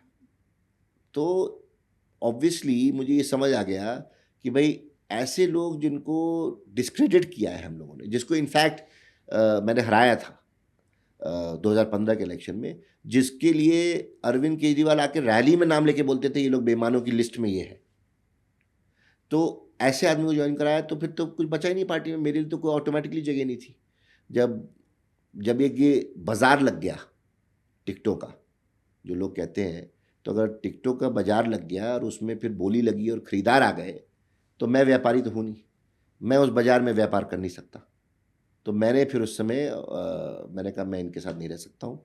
मैं सबसे पहले गया अपने फादर के पास और मैंने पैर छू के उनसे माफ़ी मांगी कि मैंने कहा मेरे से गलती हुई थी, आपकी बात मैंने 2014 जनवरी में सुननी चाहिए थी। और मैंने कहा मैं चाहता हूँ कि देश को जोड़ने का काम अगर मुझे कोई लगता है, क्योंकि उस समय 2014 में मोदी जी भी आ गए थे, तो मेरे को समहाउ उनकी राजनीति भी कभी समझ नहीं आई। एक देश को तोड़ने की राजनीति, समाज को तोड़ने की राजनीति मेरे समझ के बाहर है। भारतीय जनता पार्टी और उनकी विचारधारा से वो और अपनी जगह अलग हो सकती है, कांग्रेस की अलग हो सकती है, मगर कोई एक व्यक्ति या 2 व्यक्ति जो समाज को तोड़ने की, बांटने की बात करें, वो मुझे लगता है कि जो देश जिन जिन जिन जिस बुनियाद पे बना था, संविधान जिस बुनियाद पे लिखा गया था, उससे बहुत दूर है। तो वहाँ मैं कभी जा नहीं सकता, ना मेरे को जगह मिल सकती है वहाँ, ना मैं कभी फिट हो सकता हूँ वहाँ। तो मैं मिला, फिर उन्होंने कहा मेरे फादर ने कि नहीं, तुम्हें तो रहना ही चाहिए। मैं तो शुरू से ही बोलता था, सही जगह रहो, सही लोगों के साथ रहो, माइंड स्पेस और वो मिलना चाहिए। तो मैं मिला राहुल जी से, और राहुल जी से मिला, और कांग्रेस वैसे भी आपकी होम पार्टी हाँ थी। होम पार्टी थी। तो राहुल जी से मैं मिला, और राहुल जी को मैंने बोला सर आप मुझे एक मौका दीजिए। तो उन्होंने कहा नो बिल्कुल यू जॉइन। उन्होंने कहा, तो मैंने कहा कि सर मैं मेहनत करूंगा कांग्रेस पार्टी को मजबूत करने के लिए दिल्ली में। वो दिल्ली में Congress was in a bad shape at that time, बुरी हाल में थी उस समय कांग्रेस पार्टी। तो उन्होंने कहा नहीं नहीं वो तो तुम करो, मगर तुम चुनाव लड़ो पहले। तो बस उसके बाद फिर मैंने ज्वाइन करी। मेरे साथ बहुत सारे सहयोगी, ये भी मैं बताना चाहूँगा, क्योंकि ये सारे लोग जैसे मैंने बताया 2014-15 के लोग जुड़े हुए, वो भी हताश हुए जैसे मैं हुआ। कौन कौन था? नहीं, बहुत सारे जो मेरे ओके वॉलंटियर्स जो विधानसभा ओके में, ओके। मतलब कई 100 में गिनती होगी उनकी, जिन्होंने काम किया। उन्होंने मेरे साथ उतनी ही मेहनत करी, शायद मुझसे ज़्यादा मेहनत करी काम करने में, विधानसभा को संवारने में, जो उस लेवल पे लाने में जहाँ हम लोग ला पाए। कि भाई कि ऐसे मतलब आप मतलब इनका टिकट किस आधार पे काट रहे हैं। इन्होंने जाके प्रदर्शन किया सब, बट कोई सब बेकार था। वो तो मैं पहले ही समझ गया था बेकार है, क्योंकि इन लोगों की, अरविंद केजरीवाल की आम आदमी पार्टी की सोच बदल चुकी है। जहाँ ये है वहाँ पे ना मैं फिट होऊंगा, ना जो वॉलंटियर्स जिन्होंने जान और ज़िंदगी दे दी, 5 साल 10 साल दे दिए, वो फिट होंगे। तो उसके बाद मैंने फिर जैसे मैंने बताया राहुल जी से बात हुई, फिर मैंने कांग्रेस पार्टी ज्वाइन करी, और एक तरह से सोच में तो घर वापसी हुई। और बहुत सारे ऐसे साथी जो मेरे साथ जुड़े थे, क्योंकि एक व्यक्तिगत अटैचमेंट हो जाती है, तो बहुत सारे साथियों को लगा होगा कि भाई मैं सही हूँ। तो हालांकि कांग्रेस पार्टी की, जैसे मैंने बताया, स्थिति तो ठीक नहीं थी, मगर उसके बाद भी सत्ता पक्ष पार्टी को छोड़ के कांग्रेस पार्टी से जुड़ गए, मेरे साथ जुड़ गए और कांग्रेस पार्टी के साथ जुड़ गए, क्योंकि शायद उनको भी कहीं ना कहीं लगा कि जो देश को सही दिशा देने वाली पार्टी है, वो घूम फिर के कांग्रेस पार्टी है। तो हम लोग सब फिर 2020 में कांग्रेस पार्टी में आ गए, और यहाँ इस तरह से मेरा कांग्रेस पार्टी में जो आने का रास्ता है वो ऐसे हुआ। वेरी नाइस, काफ़ी इंस्पायरिंग जर्नी है आपकी। हम्म। तो इस पॉइंट पे कांग्रेस वापस से आम आदमी पार्टी को होम, जो दिल्ली स्ट्रॉन्गेस्ट जियोग्राफिकल एरिया है आम आदमी पार्टी के लिए, तो वहाँ पर आप एक बारी फिर से सीट से अपनी हार गए। इस बार कैसा लग रहा है? क्या क्या what changes are you looking अभी एट? 2025 की आप हाँ बात करें जी। तो देखिए 2020 में ये जो हुआ ना, ये टिकट का जो ये फेरबदल हुआ, ये जो टिकट बेची गई है, जो लोग कहते हैं बेच दी, इसमें मुझे मुश्किल से 15 एक दिन मिले। तो काम तो मैंने बहुत किया, मैंने और साथियों ने बहुत काम किया, उसका प्रचार भी बहुत किया आम आदमी पार्टी में रहते हुए। तो 15 दिन में लोगों में बहुत मतलब बहुत एक रिगार्ड था मेरे लिए, बट 15 दिन में मैं और मेरे साथ जितने हमारे कार्यकर्ता थे, वॉलंटियर्स थे, ये बात लोगों तक नहीं पहुंचा पाए कि आदर्श शास्त्री के साथ क्या हुआ है, जो ये टिकटों का हुआ, और जो एक बेईमान व्यक्ति को और इनको सबको टिकट दिया गया, वो नहीं समझा पाए, लोग भी नहीं समझे। मैं ये भी कहूँगा साथ में कि शायद 2020 तक अरविंद केजरीवाल जी का बुखार, उनके नाम का बुखार फिर भी कायम था दिल्ली में, ये भी एक फैक्टर है जो वो रहा। एंड तीसरा ये रहा कि लोगों ने सोचा होगा भाई हम तो देखो केजरीवाल, क्योंकि केजरीवाल की पॉलिटिक्स ये थी कि भाई वोट तो तुम मुझे दे रहे हो, एमएलए इररिलेवेंट है, कि भाई जैसे मोदी जी कहते हैं बटन तुम बेगूसराय में दबाओगे जाएगा मोदी जी को, उसी तरह केजरीवाल का भी ये था, बटन तुम किसी एमएलए को दबाओ, खंबे को दबाओ, जाएगा केजरीवाल को। तो ये फिलॉसफी से शायद लोगों ने उस वोट समय किया। वो मुझे नहीं दिया, और जो आम आदमी पार्टी का उस समय जो कैंडिडेट था, जो मैं एक बड़ा, मैं कहता हूँ निकम्मा भ्रष्ट परिवार है, इनको वहाँ से जीते 2020 में। और उसके बाद फिर 5 साल निकले, और इन 5 सालों में मेरा तो नाता जुड़ा ही रहा द्वारका से, क्योंकि मैं 5 साल वहाँ रहा था, काम किया था। तो खास तौर से साथी हैं, कार्यकर्ता हैं, उनसे मिलना जाना, कोई सामाजिक कार्यक्रम में कभी कभार चला गया, त्यौहार पे चला गया, छठ हमारे यहाँ क्योंकि पूर्वांचल के बहुत लोग हैं, छठ पे चला गया, और भी कई कार्यक्रम वगैरह उसमें जाता आता रहा, और कार्यकर्ताओं से जुड़ा रहा। और 5 साल में सुनता रहा। 2020 से 25 में जब ये मौजूदा विधायक है जिसके खिलाफ मैं लड़ रहा हूँ चुनाव, कि 5 साल में कुछ नहीं हुआ। दोबारा से जो 2015-16 में मैंने टैंकर ख़त्म किए थे, और मैं आपको फिर याद दिला दूं जो मैंने बात करी थी सिस्टम की, 50,000 रुपये पर टैंकर, दोबारा से टैंकर शुरू हो गए। बट इस बार पानी की लाइन पड़ी हुई है, तो प्रॉब्लम कहाँ है? पानी की लाइन पड़ी है, मगर पीछे से पानी भी तो छोड़ना पड़ेगा उसमें। तो अगर आप पानी की लाइन पड़ी है मगर उसमें पानी सप्लाई रोक दोगे, क्योंकि वो कंट्रोल तो एमएलए और जल बोर्ड वगैरह करते हैं ना ये सब चीज़ें, तो अगर आप सप्लाई को कर्टेल कर दोगे, आप कम कर दोगे, तो इतना घनी आबादी का इलाका है, पानी पहुंचेगा ही नहीं। आप डाइवर्ट कर दोगे पानी किसी और एरिया में। तो ये सब करने का मकसद मैं समझता हूँ कि 2 मकसद, एक कि टैंकर चल जाए तो एक सिस्टम बन जाए फिर से पुराने वाला, दूसरा ये कि लोगों को मोहताज रखो। देखिए ये बड़ा एक इंटरेस्टिंग पॉइंट है पॉलिटिक्स में, लोगों को मोहताज रखो पॉलिटिक्स में सक्सीड करने के लिए। ये एक नेचुरल ट्रेंड है हमारे देश में, मैं कहूँगा, जहाँ पे लोग जितना आपके ऊपर मोहताज रहेंगे उतना आपकी वैल्यू ज़्यादा है। ये कहीं पे बुक में मैंने भी पढ़ा है कि always keep people in hope if you want to rule. बिल्कुल। तो वो बट आप लोगों की ज़िंदगी से खेल रहे हो, आप लोगों को तंग कर रहे हो, परेशान कर रहे हो।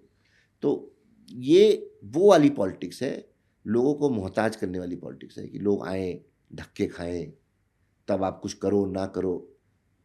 ये भूल जाते हैं ये लोग कि इसी जनता ने आपको कुर्सी दी, और उसी जनता को ये लोग इससे मिसट्रीट करते हैं। तो जनता सब देख रही है, कभी ना कभी जवाब देगी इस बात का ज़रूर। और यही सिचुएशन यहाँ हुई जहाँ 5 साल में किया। जैसे मैं जब था तो शुरू में जल बोर्ड के ऑफिसर्स आए, बोला सर आप बताइए कहाँ पानी सप्लाई करना नहीं करना, जैसे फॉर एग्जांपल। तो मैं पूछा क्या मतलब इसका, क्या सर आपको बताया होगा, आपके वर्कर्स ने बताया होगा कहाँ बोट मिला नहीं मिला। मैंने कहा उससे क्या रेलेवेंस है। तो सर जहाँ नहीं मिला वहाँ आप नहीं, वहाँ प्रॉब्लम क्रिएट करेंगे ना इस लेवल पे हाँ, ओपन डिस्कशन। तो मैंने बोला उसको, मुझे अभी तक याद है, मैंने उन लोगों को बोला, मैं कहा देखो दोबारा मेरे से बात मत करना, मैं सस्पेंड करवा दूंगा। जब मैं इलेक्ट हो गया, एमएलए बन गया, तो मैं सबका एमएलए हूँ, वोट मिला हो नहीं मिला हो, पूरे एरिया की रिस्पॉन्सिबिलिटी मेरी। मैं ये भेदभाव नहीं कर सकता, और ना जाति पे, ना धर्म पे, ना दल पे, ना मैं करूँगा क्योंकि इस पार्टी का वोट है उस पार्टी का वोट है, इस रिलीजन का है उस रिलीजन का है, इस कास्ट का है उस कास्ट का है। मेरे साथ ये कभी मत करना। और दोबारा उसके बाद कोई ऑफिसर अगर आया भी तो उसको ये पता था कि मेरे से आगे इस तरह की बात करेगा तो बहुत स्ट्रिक्ट एक्शन लिया जाएगा। उसके बाद फिर उन्होंने कोई नहीं हो। तो एक ये चीज़ करी। दूसरा मैंने अपने वॉलंटियर्स को भी, क्योंकि वो एंथुसियास्टिक थे, तो उनको भी मैंने समझाया कि कई बार क्या हुआ कि जैसे किसी का पानी नहीं आया, कोई आ गया नाराज़ हो गया आके, एक आया मुझे याद है मटका फोड़ दिया आके। एक बड़ा स्टैंडर्ड तरीका है आंदोलन में, भाई पानी नहीं आ रहा मुझे, तो आओ भाई एमएलए के ऑफिस के आगे मटके फोड़ दो त्राही पानी की, तो फोड़ दिया। तो उसके 2-3 दिन बाद जो वो फिर आया अपना, उसका कोई बच्चा था शायद, उसका कोई हैंडीकैप की पेंशन बननी थी। तो मेरा एक कार्यकर्ता है, यंग है वो, जोश वाला, तो उसने बोला कि भैया ये 3 दिन पहले आके मटका फोड़ के गया है, आप क्या बोला, इन द सेंस कि भाई ये तो ऑपोजिशन है, इसका काम मत करो। तो मैंने उसको भी समझाया, बाकियों की बोला, मैंने कहा देखो वो उसका अधिकार है, मैं एरिया का एमएलए हूँ, अगर उसको दिक्कत है पानी की, हो सकता है पॉलिटिकली मोटिवेटेड भी हो, मगर उसका वो अधिकार है करना। मगर अगर आज वो अपने हैंडीकैप बच्चे की पेंशन बनवाने आया है तो मेरी रिस्पॉन्सिबिलिटी, मेरी जिम्मेदारी है। तो उसके हक और अधिकार और मेरी जिम्मेदारी को ज्वाइन मत करो, मिक्स मत करो, दोनों अपनी जगह हैं। तो इस तरह की चीज़ें हुई। बट ये इन 5 सालों में दोबारा से वो पॉलिटिक्स लौट आई, दोबारा कि यहाँ से वोट नहीं मिला तो यहाँ काम मत करो, वहाँ वोट नहीं मिला तो वहाँ सीवर मत ठीक करो, यहाँ नहीं हुआ तो पानी काट दो, वगैरह वगैरह। अब एक बहुत कॉमन आदमी की तरह क्वेश्चन है, इस बार ही क्या हुआ कि सबसे पहली चीज़ ये, यूपी में कभी किसी पॉइंट पे आई थिंक कुछ पार्टीज़ ने ट्राई किया, ट्राइंग टू हैंड आउट बेरोज़गारी भत्ता या फिर कुछ पैसा हर महीने के हिसाब से। हाँ, इस इलेक्शन में आम Aadmi party came out with I think 2100 रुपये हाँ, फॉर महिलाओं के लिए। महिलाओं के लिए, ठीक।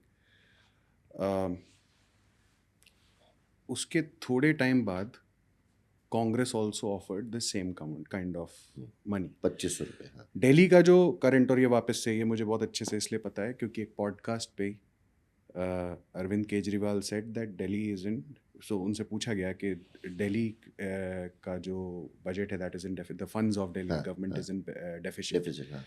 एंड क्यों हुआ ये कैसे. सो ही सेड मैं अकाउंट्स का आदमी हूँ, टेंशन मत लो, जादूगर. बट That जो was भी his कुछ words, हाँ. समथिंग ऑन दीज लाइंस, तो वो मैं मैनेज कर दूंगा.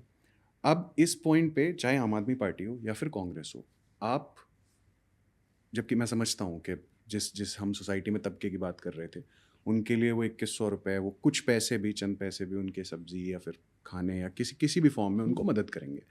लेकिन फिर भी ऐसे आजकल इलेक्शन, अब इस पॉइंट पे जो मैनिफेस्टो है वो फ्रीबीज क्यों ऑफर कर रहा है इतना ज़्यादा. और वापस से अगर आम आदमी पार्टी कर रही थी और आप कह रहे हो कि आइडियोलॉजिकली डिफरेंट हो आप, तो कांग्रेस ने भी वापस से वही सेम रिदम क्यों किया. ये कंपटीशन है या फिर व्हाट इज द देखिए, थॉट नहीं, प्रोसेस? इसमें थॉट प्रोसेस में आपको बताऊँ, थॉट प्रोसेस में कोई गलती नहीं है. थॉट प्रोसेस में गलती नहीं है क्योंकि एक तो हम लोग के देश में बहुत गरीब लोग हैं, एंड ये स्टार्ट जो है डिसफ्रेंचाइज्ड और गरीब लोगों के लिए कांग्रेस पार्टी की शुरुआत थी. चाहे आप फूड सिक्योरिटी एक्ट की बात करें, जिसे हम राशन कार्ड के माध्यम से देते हैं. आज 80 करोड़ लोग इस देश में फ्री राशन लेते हैं, वरना वो भूख से मर जाएंगे या उनको पूरा खाना नहीं मिलेगा. मनरेगा की स्कीम करी कि लोगों को एम्प्लॉयमेंट, रोज़गार मिले. आइडिया ये है कि अगर आप लोगों के हाथ में पैसा देंगे, मदद करेंगे, तो आप एक कंजम्पशन पैटर्न बढ़ाएंगे. और कंजम्पशन, क्योंकि मैं इकोनॉमिक्स के बैकग्राउंड से रहा हूँ, कंजम्पशन पैटर्न जब आप बढ़ाएंगे तो इकोनॉमी को स्पीड मिलेगी और इकोनॉमी स्केल अप करेगी. तो इकोनॉमी स्केल अप करने के लिए आपको कंजम्पशन बढ़ाना है. कंजम्पशन बढ़ाने का, और अब आजकल टेक्नोलॉजी से एडवांटेज क्या हो गया है, आपको याद होगा राजीव गांधी जी ने एक बार बड़े फेमसली कहा था कि अगर मैं 1 रुपया देता हूँ तो नीचे 30 पैसा पहुँचता है. वो सिस्टम फनल का जो डिसऑनेस्टी का था वो खत्म हो गया because of technology. Direct benefit transfer जिसे कहते हैं, जो वो भी एक्चुअली कांग्रेस पार्टी की शुरुआत है. मनमोहन सिंह जी के समय की शुरुआत है कि आप बैंक अकाउंट को, मोबाइल नंबर को, उसको और आधार कार्ड को, इसको लिंक कर दो, तो सही जगह सही व्यक्ति को पैसा मिलेगा. तो that is the philosophy behind it. तो एज लॉन्ग एज कि वो बहुत ज़्यादा पैसा नहीं है, एज लॉन्ग एज कि उस तबके को, राइट टारगेट ऑडियंस को पहुंच रहा है, आपने फिल्टर्स लगा रखे हैं उस तरह के, तो इसमें अपने आप में कोई ऐसी मैं नहीं समझता हूँ कि खराबी हो. आप एम्पावर कर रहे हो, महिलाओं को एम्पावर कर रहे हो, बिकॉज मोस्ट केसेस में जो फाइनेंशियल बर्डन महिलाओं पे पड़ता है. पुरुष होते हैं, वो ज़रूर मे बी ब्रेड अर्नर्स हो सकते हैं, मगर वो रिस्पॉन्सिबिलिटी शेयरर्स नहीं होते. तो महिलाएं अकेले पिस रही होती हैं. तो इसलिए it is something which is empowering them. जो हम गांव देहात में बात करते हैं कि महिलाएं अपना गुल्लक रखती हैं या जिसमें आटा रखती हैं कनेस्टर में, उसमें पैसा छुपा देती हैं, धीरे धीरे धीरे करके बचाती हैं. वो इसीलिए क्योंकि उनको एम्पावर्ड फील करने की ज़रूरत है, सशक्त फील करने की ज़रूरत है. और वो काम, सोच कांग्रेस पार्टी की थी. और मैं समझता हूँ कांग्रेस पार्टी में भी वो सोच एक बहुत पुराने समय से, चाहे गांधी जी की सोच से बात करें, बोले उतने पुराने समय से ये आ रही है कि एम्पावर करना ज़रूरी है. अम्बेडकर हों या गांधी जी रहे हों, जितने उन्होंने वो सोच रखी, उसमें गलत नहीं है. गलत क्या होता है अगर आप फिल्ट्रेशन सही ना करिए कि किसको वो पैसा पहुंच रहा है. और दूसरा, उससे ज़्यादा बड़ा मैं समझता हूँ गलती, क्राइम ये है कि आप झूठे वादे करिए. मेरा ऐसा मानना है कि ये केजरीवाल जी की जो स्कीम है ये पूरी तरह से झूठ है. इसलिए मैं ये कह रहा हूँ क्योंकि ऐसी ही स्कीम इन लोग के पास एक स्टेट और है जहाँ इनकी सरकार है, पंजाब. पंजाब में 3 साल पहले सरकार बनाने के लिए उस समय इस तरह का वादा उन्होंने किया कि महिलाओं को 1000 रुपये मिलेगी. 3 साल हो गए, आज तक एक भी महिला को 1 भी रुपया नहीं दिया गया. क्योंकि क्या है ना, ये कांग्रेस की सोच, इसमें न्याय, जो राहुल जी ने बात करी थी, जिसमें बेसिकली आप एम्पावर करने की बात कर रहे हो थ्रू डायरेक्ट बेनिफिट ट्रांसफर्स. ये जो कर रहा है ये झूठे वादे और झूठ पे आधारित है, जिसमें डेटा कलेक्शन का काम कर रहा है. इसका अरविंद केजरीवाल जी का माइंडसेट क्या है कि ऐसी स्कीम निकालो जिसमें महिलाओं का, महिला भी वोटर है, 50% आबादी, तो ताकत तो महिला ही है देश में, उनका डेटा इकट्ठा कर लो और उस डेटा को इकट्ठा करके फिर यूज़ करो या मिसयूज़ करो. इस सोच से इन्होंने स्कीम ये मुझे लगता है ऐसी लगाई, क्योंकि इनको दिख गया, समझ आ गया कि दिल्ली में बुरी हालत हो चुकी है, हार रहे हैं। भाई अगर कोई भी पार्टी होगी तो अदर देन आम आदमी पार्टी, मैं दावे से कह सकता हूं कोई ऐसी पार्टी नहीं होगी जो अपने फ्यूचर में आने वाले बात पे वोट मांगेगी। लोग आज कांग्रेस पार्टी इतनी ताकत है कि शीला जी की सरकार 2013 में चली गई थी, मगर इतना काम किया कि उस काम के आधार पे 12 साल पहले किए हुए काम के आधार पे आज वोट मांग रही है। मैं 5 साल पहले जो काम किया उसके आधार पे आज वोट मांग रहा हूं। Make sense. और अरविंद केजरीवाल और आम आदमी पार्टी 5 साल में एक भी काम किया ही नहीं है तो वोट मांग ही नहीं सकती है। तो इसलिए फ्यूचर ये लुभाने की, ये एक तरह से मिसगाइड करने की लोगों को वो है। और जिसके मैं समझता हूँ कोर्ट्स ने भी, दिल्ली सरकार ने खुद भी इसका खंडन किया है और बड़े बड़े इश्तिहारों में आया कि ये नकली और कोई ऐसी स्कीम है नहीं। अगर स्कीम होती तो दिल्ली सरकार का डिपार्टमेंट क्यों नहीं रजिस्टर कर रहा है? रजिस्ट्रेशन खोल दे। ऐसा भी तो होता है कि शायद जब तक उसको असेंबली पास नहीं करेगी तब तक उसका रजिस्ट्रेशन ओपन नहीं हो सकता। नहीं, इसमें पहली बात तो ये कैबिनेट, इसमें वो जिस शायद तरह की, उन्होंने हाँ, बोला था करने को, बट बट ऑफिसर्स गवर्नमेंट ने नहीं किया। तो भाई गवर्नमेंट तो इन्हीं की है, चीफ मिनिस्टर तो यही है। चीफ मिनिस्टर तो मतलब ये, मतलब ये आतिशी है, बट चीफ मिनिस्टर तो भाई इनका वो है, वो तो क्या कहते हैं, पपेट है ना, कठपुतली। धागे तो इनके हाथ में है, तो करवाते। और पहली बात, दूसरी बात, 4 साल 11 महीने सो रहे थे।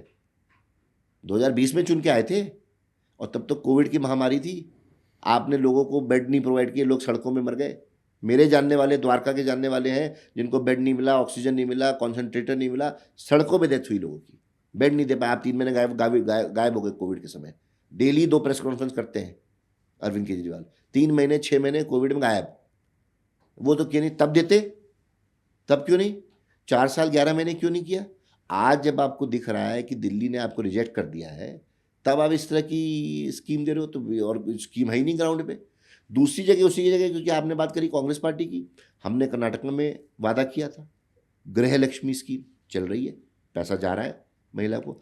हमने मैया योजना झारखंड में किया, जा रहा है, पैसा मिल रहा है। हिमाचल में किया, जा रहा है, पैसा मिल रहा है। और ये मतलब मैं ये तो दिस इज डेटा, ये तो आप चेक करवा सकते हैं, और इन लोग नहीं कर रहे हैं।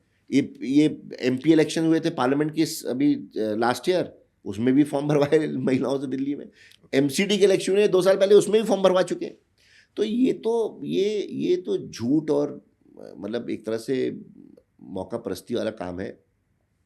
और मैं घूम रहा हूँ द्वारका में भी, दिल्ली में बात हो रही है, कोई आ नहीं रहा है इसमें झांसे में इस बार, क्योंकि लोग कह रहे हैं भाई क्यों नहीं किया। इसके अलावा एक और बहुत बड़ा रिस्क है, क्योंकि ये कोई डेटा गवर्नमेंट के प्लेटफॉर्म से नहीं लिया जा रहा है। इस डेटा की सिक्योरिटी क्या है?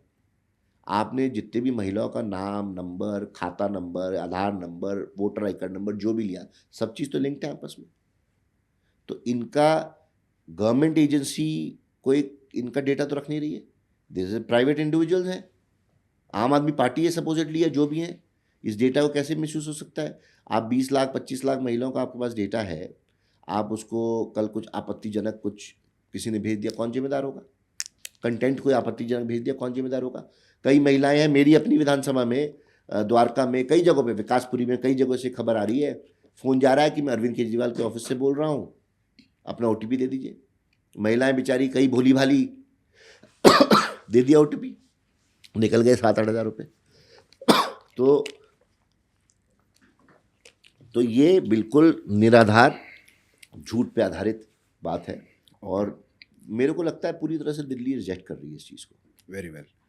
तो जो फाइनली हमारे व्यूअर्स हैं, उनको क्या मैसेज आप देना चाहोगे for your candidature of elections? कुछ कहना चाहेंगे आप, जो हमें देख रहे हैं, दिल्ली के लोग या उसके बाहर के भी? मैं यही कहना चाहूँगा कि अगर मैं दिल्ली की बात करूँ तो दिल्ली में ये समय है कि हम लोग सब सोचें, और संविधान ने हम सबको ताकत दी है। संविधान ने हम सबको ताकत दी है एक वोट की, और ये वोट की ताकत, संविधान में जो ये ताकत आती है, ये महात्मा गांधी से आती है, ये भीमराव अम्बेडकर से आती है, ये जवाहरलाल नेहरू से आती है। ये संविधान के और हर व्यक्ति के अंदर, हर नागरिक के अंदर ये ताकत बसी हुई है पिछले 75 सालों से, और इस ताकत का सही इस्तेमाल करना बहुत ज़रूरी है।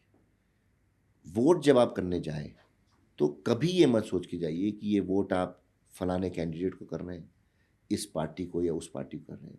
ये वोट आपका अपना भविष्य अगले 5 साल का तय करता है।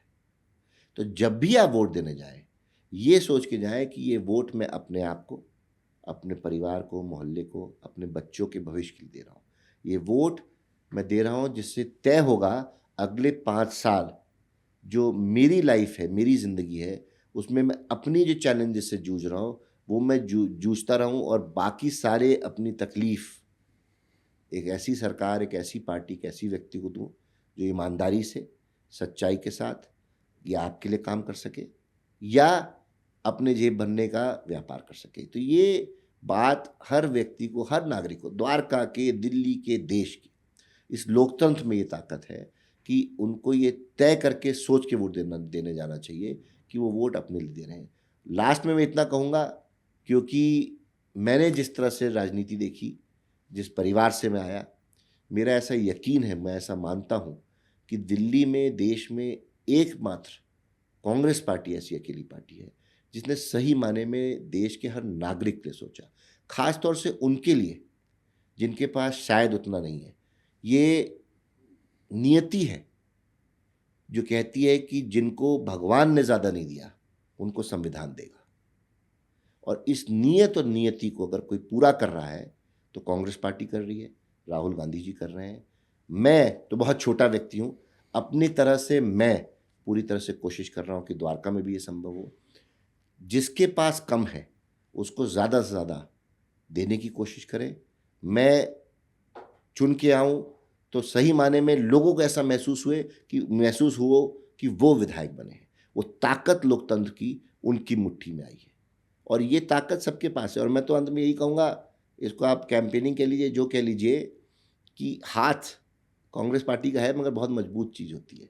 ये हाथ में इतनी ताकत है, इसको आप जोड़ लीजिए तो नमस्कार है। अगर आप इसको किसी बच्चे के सर पे रख दीजिए तो आशीर्वाद है। अगर इसको आप खोल लीजिए तो दुआ है। मुट्ठी बना लीजिए तो इनकलाब है, ताकत है। तो बहुत बहुत धन्यवाद। तो बहुत सारी सीरियस बातें करी हमने, अब एक और एक्सप्रेशन होता है। अभी आपने एक रेफरेंस भी दिया एक यंग आपके कार्यकर्ता का, और एक और काफ़ी कॉमनली बोला जाता है, या फिर एक जो युवा है, यंग जनरेशन, वो कई बार अपने दोस्तों के सामने, गर्लफ्रेंड के सामने, साथियों के सामने, रिश्तेदारों के सामने बोलते हैं चाचा विधायक हैं, ठीक है। तो आई एम प्रिटी श्योर के फ़ोन नंबर पब्लिक होते हैं, इजीली आ जाता है, लेकिन बहुत सारे ऐसे लोग हैं जो विधायक, मैं उनको भी जानता हूँ, जो विधायक को बहुत मतलब अनटचेबल समझते हैं, एज इन कि वो बिल्कुल बात ही नहीं करेगा, या फिर है ना, they are out of bounds, बिल्कुल नॉट अनटचेबल्स। तो मुझे अच्छे भी आपके पास असली ज़रूरत के या फिर जेन्युइन कॉल्स भी आते होंगे, और ऐसे कॉल्स भी आते होंगे हॉरेंडस रिडिकुलस टाइप्स। तो मुझे बताओ कोई 3 बढ़िया अच्छे से। तो एक्चुअली मैं पहले जो ये ड्रिंक एंड ड्राइव, हेलमेट नहीं लगाया, इसका कॉल आता है? हाँ, कई आते कॉल। तो एक्चुअली मैं बड़ा एक्सेसिबल हमेशा रहा हूँ कि मेरा, आज जैसे ही मैंने कहा टेक्नोलॉजी का ज़माना है, तो मेरा मोबाइल नंबर जो मेरा व्हाट्सएप नंबर है, और अदरवाइज़ मेरा फ़ोन नंबर फ्रीली अवेलेबल है। और फ़ोन करते थे तो शुरू में जब 2015 में मैं इलेक्ट हुआ, तभी मुझे झटका लगा कि कोई भी प्रॉब्लम लेके लोग आ जाते हैं, और क्योंकि मैं एक्सेसिबल था तो अननोन लोग आ जाते थे कि अपनी अपनी बात लेके। तो चाहे वो ये हो कि सर ये फ़लानी जगह कूड़ा पड़ा है या कूड़ा हटवा दीजिए, ये सब चीज़ तो है ही, बट ये रूल नहीं फॉलो कर रहा है, या ये पटाखे, आज ना दिवाली है ना कुछ है, मगर पटाखे बजा रहा है, बंद करवाइए। तो इसके लिए आपको कॉल आ जाता है? हाँ, बिल्कुल ये आ गया, या इस तरह के कि भाई ये रोज़ जो है शाम को ठंड के मौसम में रोज़ आग जला के बाहर बैठ जाता है, मगर धुआं तो सारा मेरे कम घर पे आ जाता है, फर्स्ट फ्लोर पे आ जाता है, ये हो जाता है। अजीब इस तरह के। एक बार मैं 3 साढ़े 3 बजे सुबह की बात है, क्योंकि मेरी को थोड़े 2 ढाई 3 बजे तक सोने की आदत है, तो 3 साढ़े 3 की बात है रात के। तो मुझे फ़ोन आया कि आदर्श शास्त्री बोल रहे हैं। मैंने कहा हाँ बोल रहा हूँ। क्या साहब मैं यहाँ से बोल रहा हूँ। मैंने कहा हाँ बताएं। साहब मैं सो नहीं पा रहा हूँ, बाहर गली में कुत्ते भौंक रहे हैं बहुत ज़्यादा।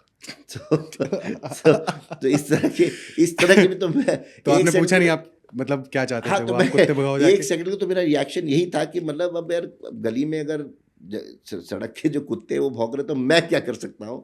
मगर इस तरह के भी मैंने ऑब्वियसली रिएक्ट नहीं किया। मैंने कहा ठीक है, मैं कुछ करता हूँ, एमसीडी की गाड़ी भिजवाता हूँ या कुछ करता हूँ। बट मतलब यूनिक एक लर्निंग इस तरह की है लोग कि मतलब अप्रोच ऐसे करते ऐसे प्रॉब्लम्स लेके लोग आ जाते हैं। कई ऐसी प्रॉब्लम्स है, इवन पर्सनल लोगों की फैमिली में भी प्रॉब्लम होती है, तो एक्सपेक्ट करते हैं कि भाई एमएलए मीडिएट करेगा या आर्बिट्रेट करेगा या सॉल्व कर देगा प्रॉब्लम, जो कि कई बार पॉसिबल नहीं भी होता। तो इस तरह के बहुत सारे यूनिक सिचुएशंस हुई हैं। लोगों का अजीब अजीब टाइम पे अलग अलग तरह के प्रॉब्लम्स के लिए फ़ोन आया है, Okay. जो कि सही में कभी कभी मुझे खुद हंसी आ जाती है। Hilarious. हिलेरियस, बिल्कुल बिल्कुल।